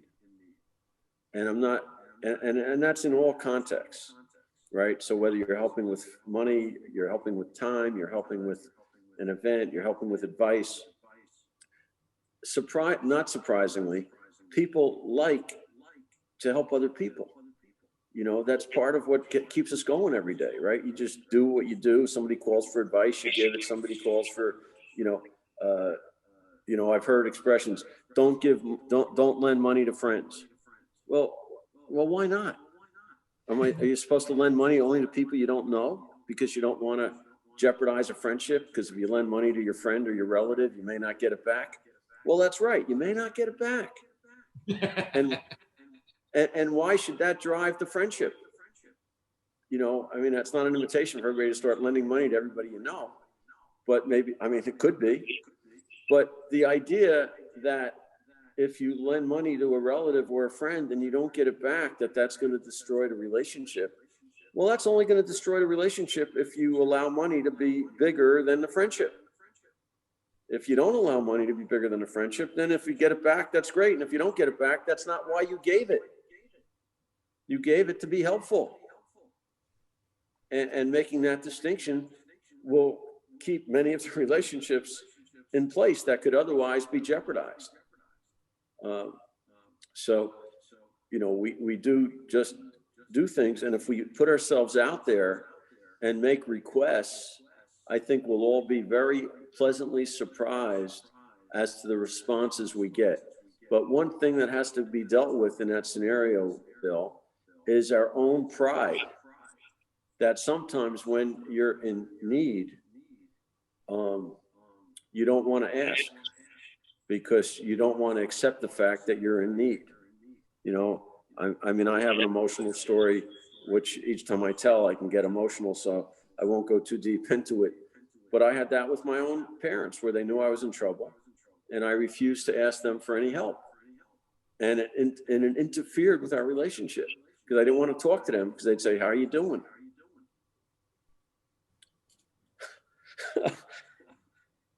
I know I can't tell that story.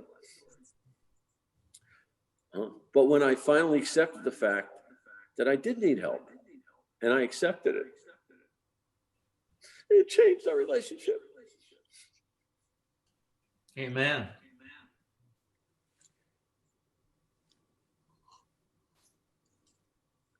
Yeah. So I didn't mean to go there, but there we go. So, all right, now, Allison.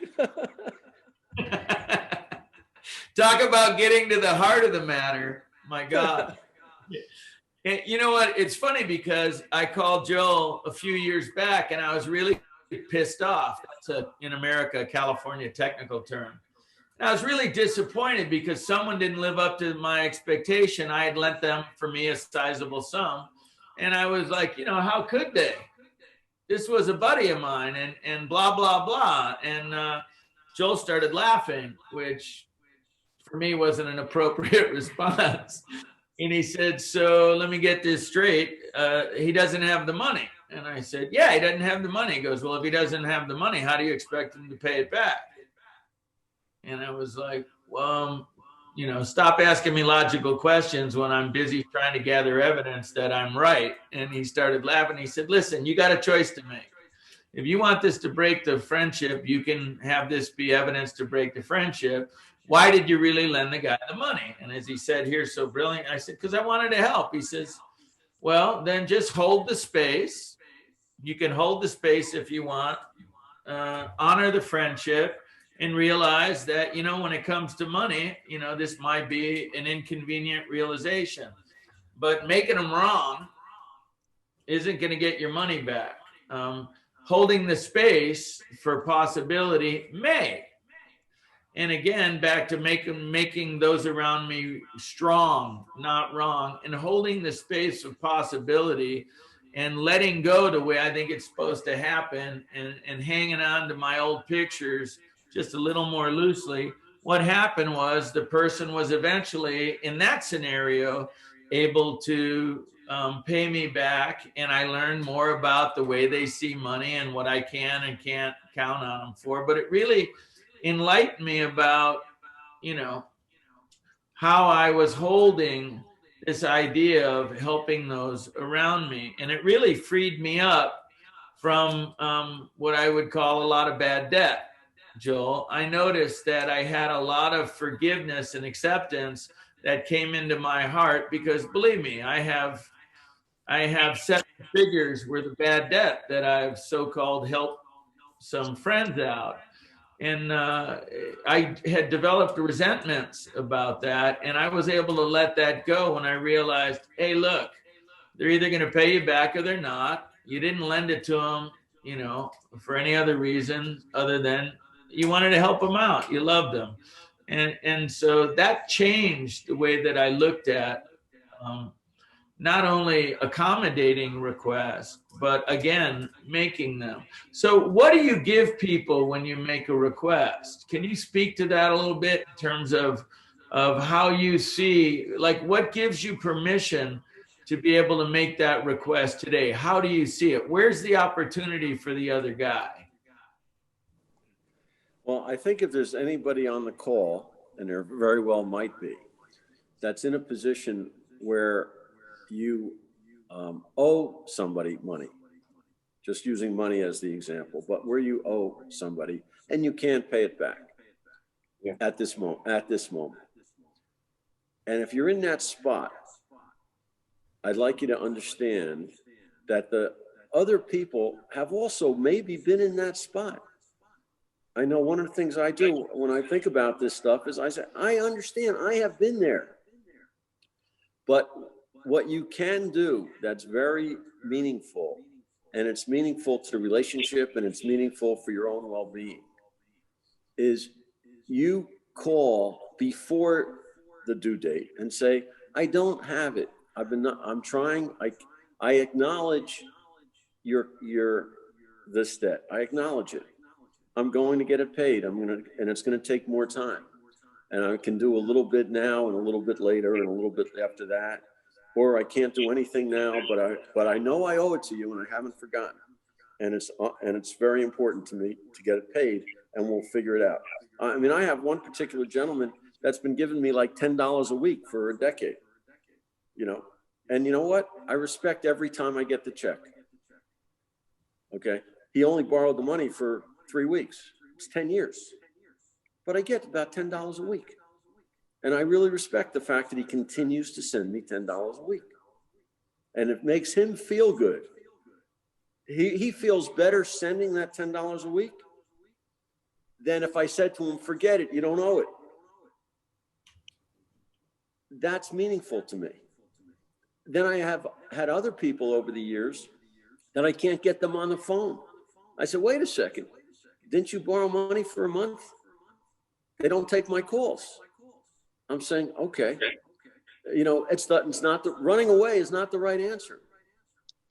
So people will respect the fact that if you can't pay it, you can't pay it. You can acknowledge it. You know what? I'm choosing to feed my children first. That's a choice. And I'm going to figure out how to make it all work. But as long as you're communicating, as long as you're in touch, as long as you're doing your part, everybody that I know that's successful has gone through hard times. I don't know anybody that's had a golden path. Wow. It's just not the way the journey works. Yeah. And I'll tell you, and the people that inherited a lot of money that we all think have it easy, their times are even worse sometimes because they're doing things in life that they don't like to do because there's so much money at stake that they can't do what they want to do. So having nothing is an opportunity because you get to take the path you want to take. Right? Joe, Joe, I want to chime in and ask, like, when times like these, how do you maintain your integrity, especially in turbulent times like these? And someone else asked this wonderful question also. Bill was telling this story about a long time ago when, the real estate market crashed and you hit rock bottom. So what is an advice you would give to yourself, or you gave to yourself when you hit rock bottom? Because some of the folks on this call, they're probably in that situation now. So the first one is about integrity. The second one is like, what advice would you have for folks who are right now in the rock bottom? What should they think? And if I can slip in one more, is what's the difference between being detached and being aloof?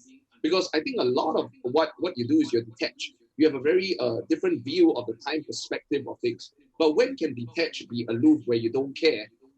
So what's the fine distinction there? So I know I'm speaking a lot in with integrity, rock bottom, and also detached versus aloof. So. Okay. All right. I'll do my best to briefly get to all of them. And all great questions, Melvin. Thank you. Thank you. I think the integrity part is the most important, by the way, because if we cover that, everything else falls into that category. So, if you maintain that, every other question gets answered. So firstly, people, as you said, it's very challenging times, almost no matter what business you're in and what activities you're in. and it constrain everything in our lives. If you act with integrity, you owe money, for example, that you can't pay back, you make that call, even though it's a hard call and it's an embarrassing call and it affects our pride. But you replace that idea of pride with the idea of integrity. And you say, I'm going to face my tiger head on, and I'm going to call that person and say, I know I borrowed this money for a month. I can't pay it back right now. Here's what I can do. And I hope that works. And this will take longer and more time, but it will get taken care of. And you stay on that path the best you can for as long as you can. And I believe, I know when I'm in the receiving position, and I always feel blessed if somebody can't pay me back.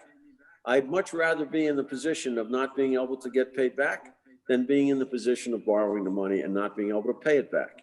And I've been in both spots. So I can respect the challenges that sometimes life happens and things didn't go as planned. You know, this is not, you didn't steal the money. You borrowed it with good intentions to accomplish something. And what you tried to do didn't get done in the time schedule that you planned, or the business didn't work out the way you planned.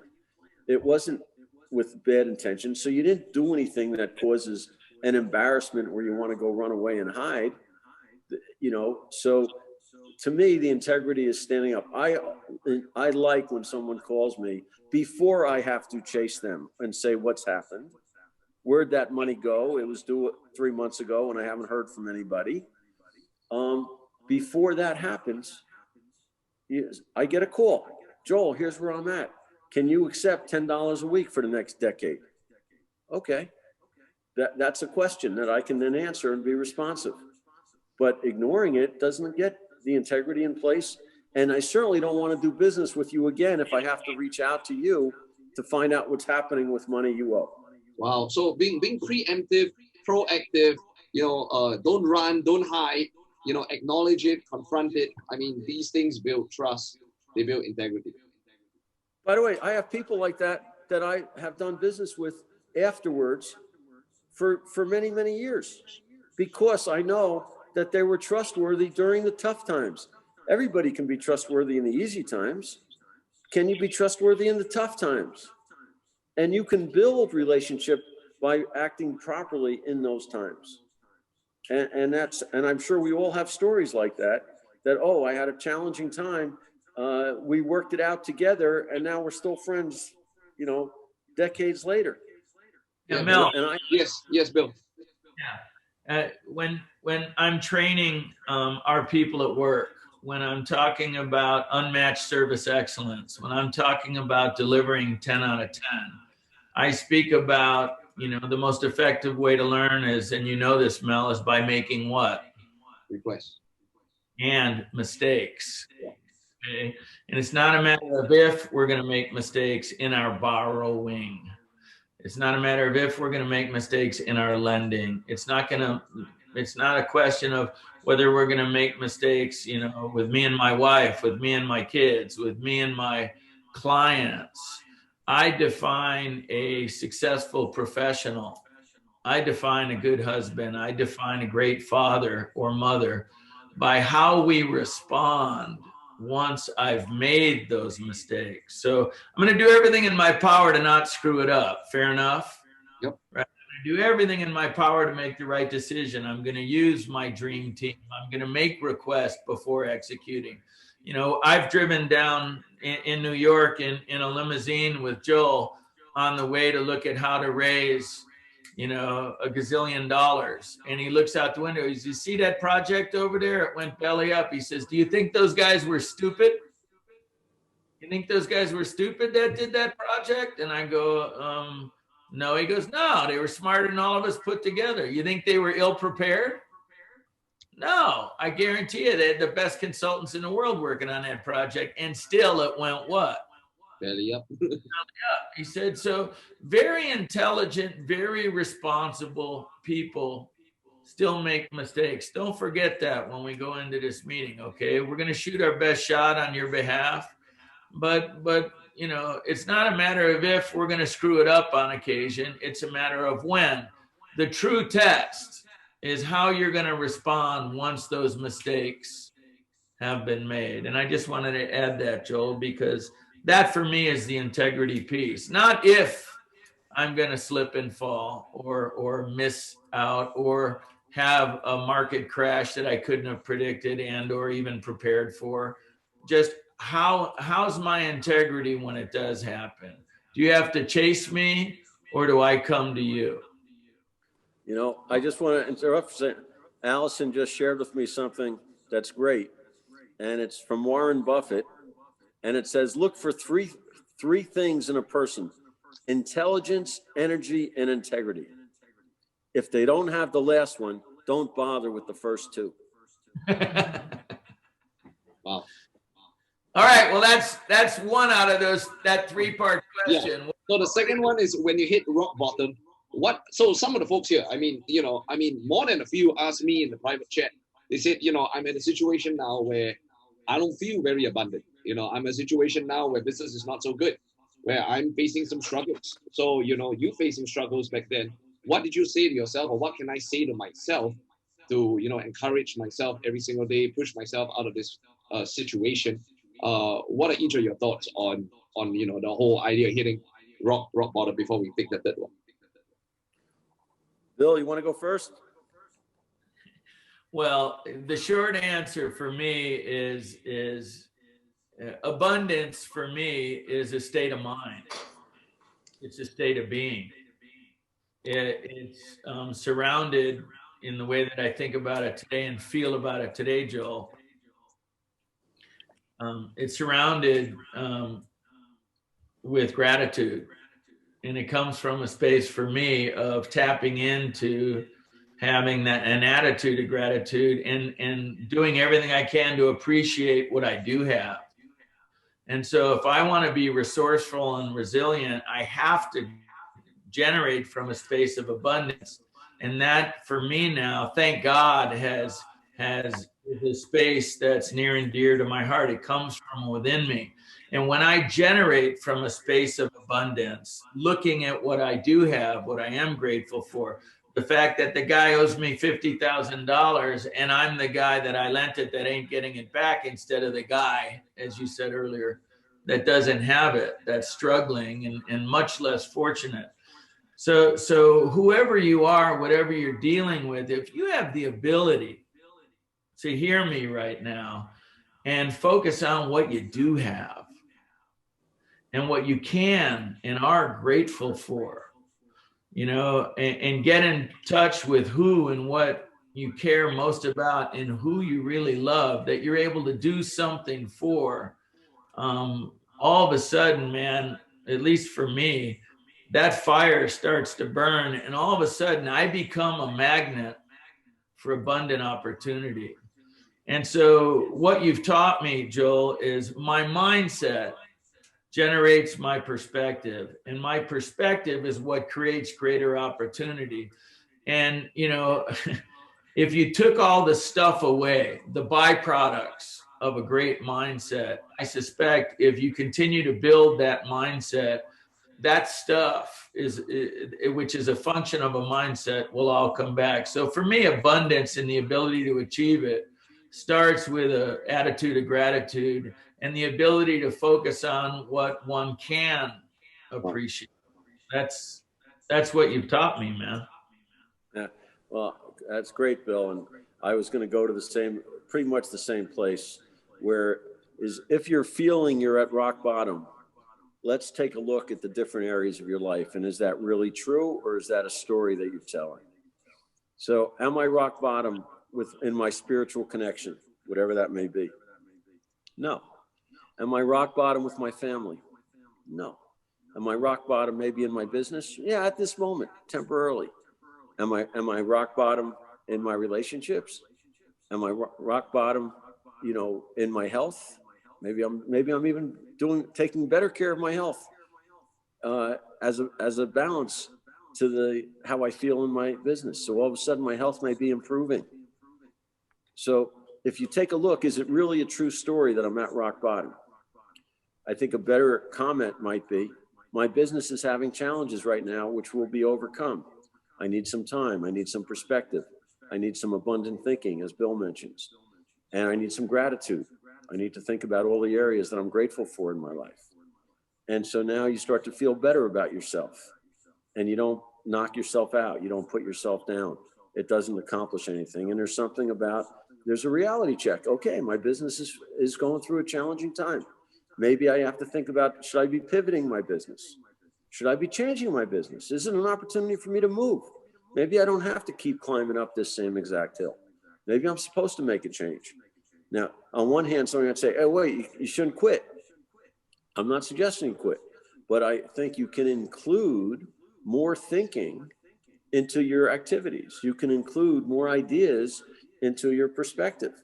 And if it's time to make a pivot, that's okay. And if it's time to accept the fact that maybe if you're trying to build this horse and buggy business and technology has moved us into cars, well, maybe you should stop making those whips. And that's another question. So it's okay to question these activities. Am I in the right business? Am I in a business that's got a future? Am I with a team? All these questions you can ask, and they're good questions, and the answers will arise. And if you need help with the answers, then you go to your network of people and you say, can you give me some perspective on how can we improve this business? What else can we do to make it grow and flourish even in these challenging times? And you've got, hundreds of people on this call. They have hundreds of different businesses and hundreds of different experiences, and everybody's got to search for their own, pivoting improvements. But the common theme is, don't beat yourself up. You didn't cause this challenge. And even if you did cause the challenge by making what we could call mistakes, you made them quickly. You can recover quickly. And if you didn't make them, you wouldn't know that it was the wrong direction. How would you know? Right? Wow. Mistakes are part of the growth process. They are just part of it. What you want to do is learn from them quickly and keep moving. The movement is critical. So I think that's my attitude, as Bill says, about being rock bottom. You're not really at rock bottom. You may have a business that has some challenges, but you as a human being, you as a soul, are not at all at rock bottom. There is balance in your life. There is places to have gratitude. There's a lot to be grateful for. There's always a lot to be grateful for. Wow. And to look at the gratitude is a key thing. I think Bill said it very brilliantly. Awesome. Guys, I think we have time to ask 2 more questions. I think, one of the questions that someone asked is, what's the difference between being detached versus being aloof? Detached where you don't care, but at the same time, you don't want to completely not care. That's the first question. The second question, of course, one that I got 20, 30 people all asking me is, what advice would each of you give to your younger self? So such a Ellen type question. One of those typical questions. So let's address these 2, and we can let people know if they enjoyed the session. By the way, if you guys enjoyed the session, could you PM me inside the chat? Okay, I will take the risk of allowing people to type to everyone. So really quickly, for the next 10 seconds, if you enjoyed the session so far, could you type it inside? I'm quite sure Joe can see the chat popping up on the screen. Joe, that's the acknowledgement. And Bill, that's for you. I'm just a moderator right here. Okay, if you guys love it so far, yeah. So Joe, I'm not sure if you can see it. It's like a stock ticker. It just goes on and on. I'm not sure if you can see it popping up. Yeah. Thank you. As I said, it's an honor to be on the call with you. And yeah. So thank you for doing it. Let's address. So I'll address the attachment and aloof part, and then I think that let's use the term detached. You could actually be more passionate. You can be more dedicated because you're not afraid of the failure about it. So you don't have to attack it cautiously. You could actually attack with abandon, because if it doesn't go the way you would like it to, you're doing it with intrinsic motivation. You're doing it with your passion. There's nothing aloof about being detached, in my opinion. Wow. If that makes sense. Yes, you could, everybody has a preference. It's very natural to have a preference on what you want, right? You're going after a business deal, you're going after whatever it might be. You want what you want. But if you are attached to it, which means you can't pivot to another direction if it's supposed to be, then you may be missing an opportunity. If you're so, focused on it's going to be this particular direction, Wow. Then you may miss the partner that comes along and says, here's, $1 zillion to go do this, or I want you to come join me. I mean, look, Melvin, let's use a very easy example. Yeah. When you met Bill, yeah. if you were attached and so focused on the appointment you had the next day, yeah, and you didn't release that attachment to go with Bill, we wouldn't be here, a decade later. Yeah. Right. So I don't know how many years ago that was, but you chose to take an opportunity that showed up because your blinders were at least expanded to a growth opportunity. And I personally happen to like the idea of being focused, but staying inclusive of expansion. And to me, those two things are not interdependent. Mutually. They're not in conflict. So you can stay focused, you can stay passionate, and you can stay expanded at the same time. Wow. Does that make sense? Yeah, that makes a lot of sense because I think sometimes we need to find that fine balance between, yes, we want our goal, but at the same time, are we paying attention? The situational awareness of just being a look and what else could come into our way that might be much better than what we have our fixation and our blinders on. I think that's something that I'm taking a lot away from you, because you not only are focused here, you also pay attention to what is happening around. I think that's pretty brilliant. That's pretty amazing. Well, listen, one of expressions that Bill and I have shared is, it's not what you don't know that's going to hurt you. It's what you know that ain't so. And so the recognition that what you know may not be right is a brilliant question to always be asking. Is it possible that there's something else here that I'm missing? Wow.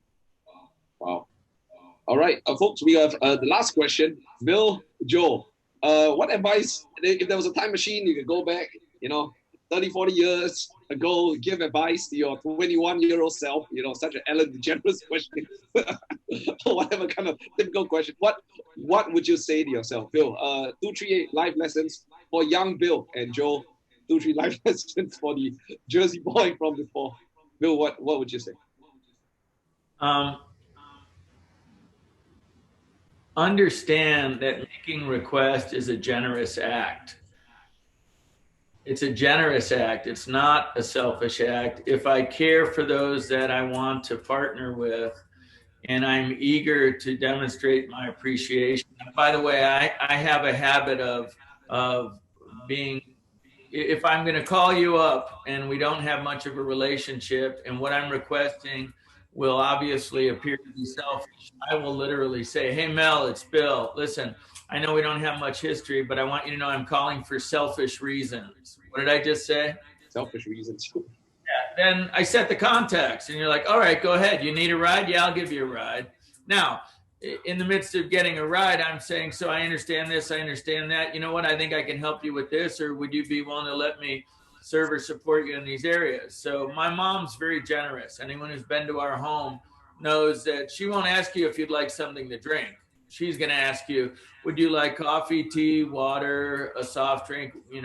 You're drinking something, right? We had a UPS man drive up here yesterday, and I said, hey, what can I get you? Can I get you water? You want sparkling, flat, or Gatorade? And he says, no, I'm fine. I said, listen to me. You ain't getting back out of these gates without taking something. Which will it be? And he just melted. He goes, I'd love a Gatorade. Thank you. Right? Well, mom taught me that. So the bottom line is, leaders give, in my experience, and givers get. Now, sometimes you don't have the luxury of an existing relationship that people know how generous you are. All right. So if I'm calling and I don't have that equity to draw upon, and people don't have an experience of me yet, if it's a selfish quest, you know, even if I know they're going to benefit from it. And by the way, if you help me get what I'm after, you will be very well taken care of. That's part of the way that we roll, right? We're very generous with our partners. So I would tell my younger self, make more requests. And that presupposes that those are appropriate requests and they're done in a win-win fashion.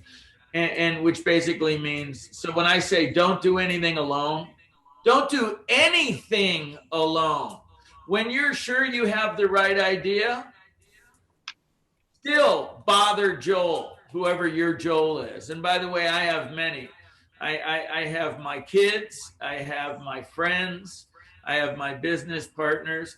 And you know what? Every time I said, well, I don't want to bother Joel, I already know. I've got a lot of experience in this.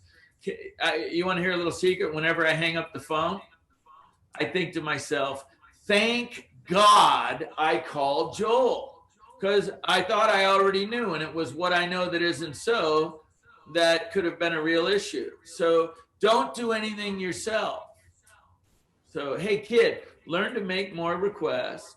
All right. Don't do anything yourself. Understand that everything's perfect. And I want to speak to this detachment. Okay. Pretend that there was something that was vital to you. It's an entity, whether it be a child or a pursuit, and you wanted to grow it. You wanted to nurture it. You wanted to give it the benefit of whatever you could give it. Okay, watch. If it's this flip chart, can you see the flip chart, Melvin? Yeah. If I'm attached, can you even see what it's comprised of? No. So when I'm attached to something, and I didn't get this until about 4 minutes ago when Jill was talking, I didn't realize when I'm attached, can two objects occupy the same space at the same time? No. That's in America, that's a definition of a car crash. One of our kids got in a car accident, everybody was fine. I said, so you learned that two objects can't occupy the same space at the same time, right? And so if I'm attached, am I not blocking your opportunity to participate and contribute? Yeah. Yeah. And so if I care about growing something or building something or generating some optimal opportunity, when I'm attached, and I never got this before today, Joel, I'm actually a blocker. I actually become a barrier, not only to my own seeing, but to giving other people an opportunity to participate and contribute. And we know that there's no synergy if you think you're an army of one, okay? So in anything I really want to be optimally successful, I want to include others whenever possible, right? So, hey, kid, don't do anything alone, all right? Operate with absolute integrity, but if you really want to grow something extraordinary, you need to learn more, make more appropriate requests, and be unreasonable in your requests, because requests are a generous act. Wow. Joel, two or three lessons to younger Joel? Yeah, I think one that comes up is I'd worry less. So many things as I look back on it, and it's an interesting question, Melvin, is that I worried about an awful lot of things that didn't need that anxiety. They didn't need the stress. The moments passed. Better things showed up. Opportunities showed up. Business moved on. You know, life happens. And if I had been more going with the flow instead of fighting the flow, I probably would have had a lot of opportunities for a lot more peace or peaceful moments. So I think part of it, I would say to my younger self, worry less, have less anxiety, have less stress. That would be one. Two would be more grateful along the way. There are so many things, thank God, to be grateful for, and not to let those moments pass, and not to forget the things to be grateful for, because there's so much. I don't care, rock bottom, top of the heap, bottom of the heap. It doesn't matter. There's always things in our wheel of life to be very grateful for. And if we focus there, we're going to be a lot happier. And, you know, and that's, I think, a big key. And so those are the two main things, I think, is be more grateful and worry less. Wow. Wow. Wow, guys. Well, we are, the time now is 11:11. It is pretty amazing. Could everyone type inside the chat, how are you feeling right now? We have gone on for 2 hours and 10 minutes, relentlessly. 1 or 2 words. How are you feeling? Yeah, just someone type don't end. Come on, guys. Don't end. Okay, come on, type it in. How is everybody feeling right now? I mean, is this good stuff? You know, I wow, Joe, I'm not sure if you see it. You know, it is pretty amazing. I want to value. I know both of you are busy. I want to do a quick recap over here. Okay, I want to do a quick recap over here. So the first thing, I have 3 things I want to mention first and foremost.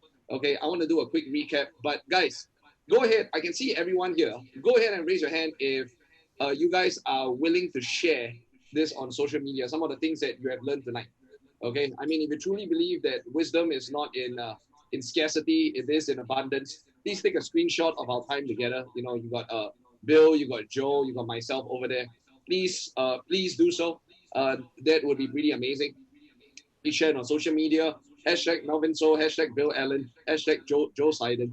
And I'll be happy to send you a mind map for everything. You know, these are all the notes that I've taken so far, and I'll be happy to send it to you. Okay. So please, if that's okay, could you type yes inside the chat? Or could you type share inside the chat if you're willing to share? Okay, please, you know, I mean, the credit can go to you. I don't need the credit. Okay, people can benefit from what you share. But please be willing to share it in abundance. It's the only reason I did this. You know, most of the time I spend my time creating marketing campaigns, but today, I mean, this is it. You know, I really want to put this out there, and please, you know, please share. I think that's the first one. The second one is that I want to mention is tomorrow. After you share, I want you to check your email. I want to create a mind map from everything that these guys have shared so far. I want to do a review really quickly, and I want to send you a mind map of all these stuff. You know, so I want you to remember these things. So that's the second one. Please check your email tomorrow. The third thing, I just want to do a quick review. Oh my God, there's so much here. Guys, is it okay if I do a quick review? Yes or no? Let me know inside the chat. Yes or no? Okay, I'll just do a quick 2-minute review. Here are some of the things that stood out to me. I love the fact that Joe mentioned the fact that very often our mind makes things up that very often doesn't come true. You know, I think we love that that I asked the question to Bill and Joe about attachment. Very often, if we are attached, we are blocking. We are not creating the space and not creating the awareness to kind of notice what is happening around us. Instead, we are fixated with what we want to be fixated. I love the fact that Joe mentioned sometimes we need to flow with life. You know, we didn't create this, so sometimes life wants to help us. It is as if we are looking at one place and someone's trying to give us a helping hand here, but we sweep the helping hand away because we just want our thing. You know, so sometimes we actually just look over there. Someone's trying to help you out in a much greater way than you're noticing right now. I think that's pretty cool. I love the fact that one of the things that Joe mentioned at the start, right, is sometimes some of the things that are in the way can actually help us on the way. If you like that, could you type excellent inside the chat? I think that's brilliant. It's just such a simple twist, right? Very often the things that we think are in the way help us on the way. Wow, I think it's great. I love how Bill and Joe both hold a context of win-win. You know, the stuff they asked just now, like how else can we do things more together? What do we include so we can, you know, succeed and win-win together? I think that is absolutely brilliant. You know, I love it. I love what Bill shared about the fact that you want to give, but then you want to be in a great position to receive. I think here in Asia, we are excellent, probably excellent givers, but not always excellent receivers. You know, so Bill is great in giving, but he's also amazing in making requests, allowing people to help him. I think that's something that we can improve on. If that's you, could you type me inside the chat, right? Could you improve in making your requests? I think a lot of us could. You know, I think the one thing here in Asia is very often in school, we want to succeed on our own. We are taught to be solo, right? We want to win the first prize. But very often we forget that, you know, a business life is a team sport. If you agree, could you type team inside the chat? I think that's amazing. You know, I think, and also Joe mentioned a Mark Twain quote. You know, I've had many fears in my life, many of which have never come true. You know, I really like that. I think that is really awesome. Here is one thing, right? Someone asked about mistakes. I summarized what these two greats had to mention. When things are tough, you ask yourself, what do I have that I'm not using, that activates your resourcefulness? Then second question, what can I do? Third question, who do I know? And fourth question, where can I add value? I think if you ask all these questions, you will be pleasantly surprised. If you like that, will you just let me know inside the chat? I'm just trying to scan my notes and try to give you some of the best stuff here that I have. If you just give me a sec. Yeah, I mean, I ultimately love the shift in perspective. Let's talk in terms of pivot, right? What else can I do? Where else can I do? Who else can I find? I absolutely love it. Our teams, we want to make them strong, not make them wrong. And I love how Bill and Joe all talk about the idea of focus, having the end game in mind, and allowing that to propel us. There's so much here. I want to put it inside the mind map. I can't possibly finish. But if that was useful, if you type useful inside the chat, let me know if you found it useful. Okay. That's I hope that is useful. So the last thing is one more thing. I mean, some folks have typed to me throughout the entire chat that they would love to hear. If there was an opportunity, guys, I'm not doing any kind of sale right here. Okay, someone asked me, I want to buy stuff, and there's nothing to buy tonight. Okay, we just had a charity event, but I just want to ask if there was an opportunity to hear more from Bill and Joe, would anyone be interested? If you are, can you type me inside? Okay, then just let me know. If you're not, that's fine. Just let me know if you are. Okay, cool. So I don't have anything to sell tonight. Okay, even though my business is X Factor and a whole bunch of other things. No, there's no sale tonight. I'm just gonna put so if everyone could stop typing. Okay, just chill out. just chill out in the chat. I'm just gonna put a Google link inside. Okay, so I'm gonna put it right now inside the chat. There is no sale at the end of this. Okay, I just want to see if anyone is interested. If you guys are interested, before midnight, could you go over to that link, fill it up, and just let us know if in the future you are keen. If there was anything that I can arrange with these two guys, if you're keen, just type your details inside, answer the questions there, and I will get back to you. Is that okay? Give me a thumbs up if that is okay. Cool. Okay. I don't have an offer. Yeah. Okay. So, but you just fill it up if you're keen, and I'll see what I can do. That's all I can promise you. Okay. So I just want to recap. If you enjoy our time together, please share it on social media. Bill Allen, Joe Seiden, Melvin So, and I'll send you an email tomorrow with the mind maps inside. I will do my best to stay up late at night to compile this in the mind map. I think it'll be awesome. My final thing is this: Bill, Joe, any last words for these people before we wrap up our time together? Anything you want to tell all these people? It's what, 7 a.m. where you guys are at, right? Here it's midnight. It's close to midnight. Joe, Bill, let's start with Bill. Bill, anything you want to say to the 400 plus people? Man, these people have stayed. They stayed up. Nobody has gone nowhere. People have typed inside the chat that they're holding their bladder, not going to the toilet. What would you say to these people who have just been here for the entire time? I would say thank you. And on behalf of Lindsay and her spirit and her legacy and her family, thank you for being so generous. And I look forward to demonstrating my gratitude going forward. If there's anything I can do and make myself available for, just know that, I want to be a part of making a greater difference. And I would just say thank you. And I know that often the road to success is paved with great inconvenience. And I don't take, the two biggest scarcities on the planet, I often say, are time and attention. And thank you for giving us yours. So thank you. Wow. Joe, any last words for these people? I'm also feeling honored and grateful that everybody on the call would take the time to share. And I thank you, Melvin, for your commitment to improving everybody's life in your network. And you're doing just a great job. And so again, I feel honored and grateful to be on this call, and thank you for adding value to my day. Wow. So guys, my final thoughts before we leave here is simply this. I didn't realize the recessional effects of Lindsay's passing till Bill mentioned the last time. It was just a casual conversation. Sometimes I call Bill in the middle of the night, my place, it's early morning, his place, and I just chat with him because, as you guys can see, when you talk to Bill, your context expands. And then Bill just tells me about this. And I just want to put the whole night together. Joe mentioned that sometimes you get ideas that are meant for you. And I have no idea why. I got an idea while on the call with Bill. And that's not my business. I teach people marketing and stuff like that. It's not my thing. I have no idea why also. I didn't know we could pull this off.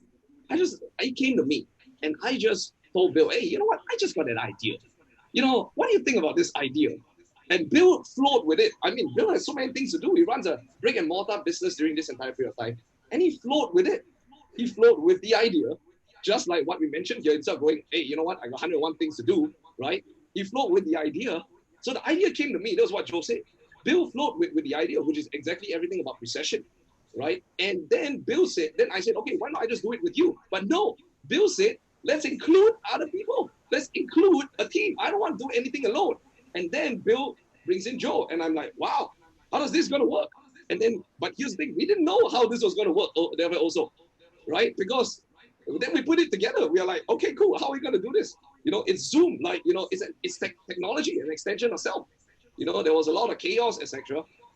But then I trusted the network, and I genuinely came from a place of wanting to add value and come from a place of abundance. And many of you, I still don't know who you are, but you came here because somebody brought you here. And I just want to say that our entire time together, these 2 sessions, has been a classic demonstration of every single one of these principles that we have tried to share. An idea came to me. I think it was meant for me. I said it to Bill. He brought in Joe. We didn't know how we were going to do this, but it did. And when you look at the macro elements of it, Lindsay's passing allowed this to happen precessionally. And all of us, by precession, have benefited immensely from this. If you do not believe in precession, then I would love for you to explain how the heck this happened from a phone conversation I had with Bill 2 to 3 months ago. And I think, guys, so I hope that this is not only a sharing of wisdom, but a demonstration of it. And I think if you're here with us, 11:23 p.m. here in Asia, you have just witnessed that everything that these guys have shared are absolutely true. Because your presence here is the ultimate evidence that it is. And if you think that's accurate, you type in inside the chat, let me know. I hope you leave with that, because it's not just here to learn, you are here to experience. Your presence is valid proof that this is true. I love you guys. Bill, Joe, thank you so much. I love you guys. And until we see each other next time, keep your eyes open. The universe is for you, not against you. And everything is truly perfect. Goodbye, guys. Thank you, everybody. Thank you, everyone.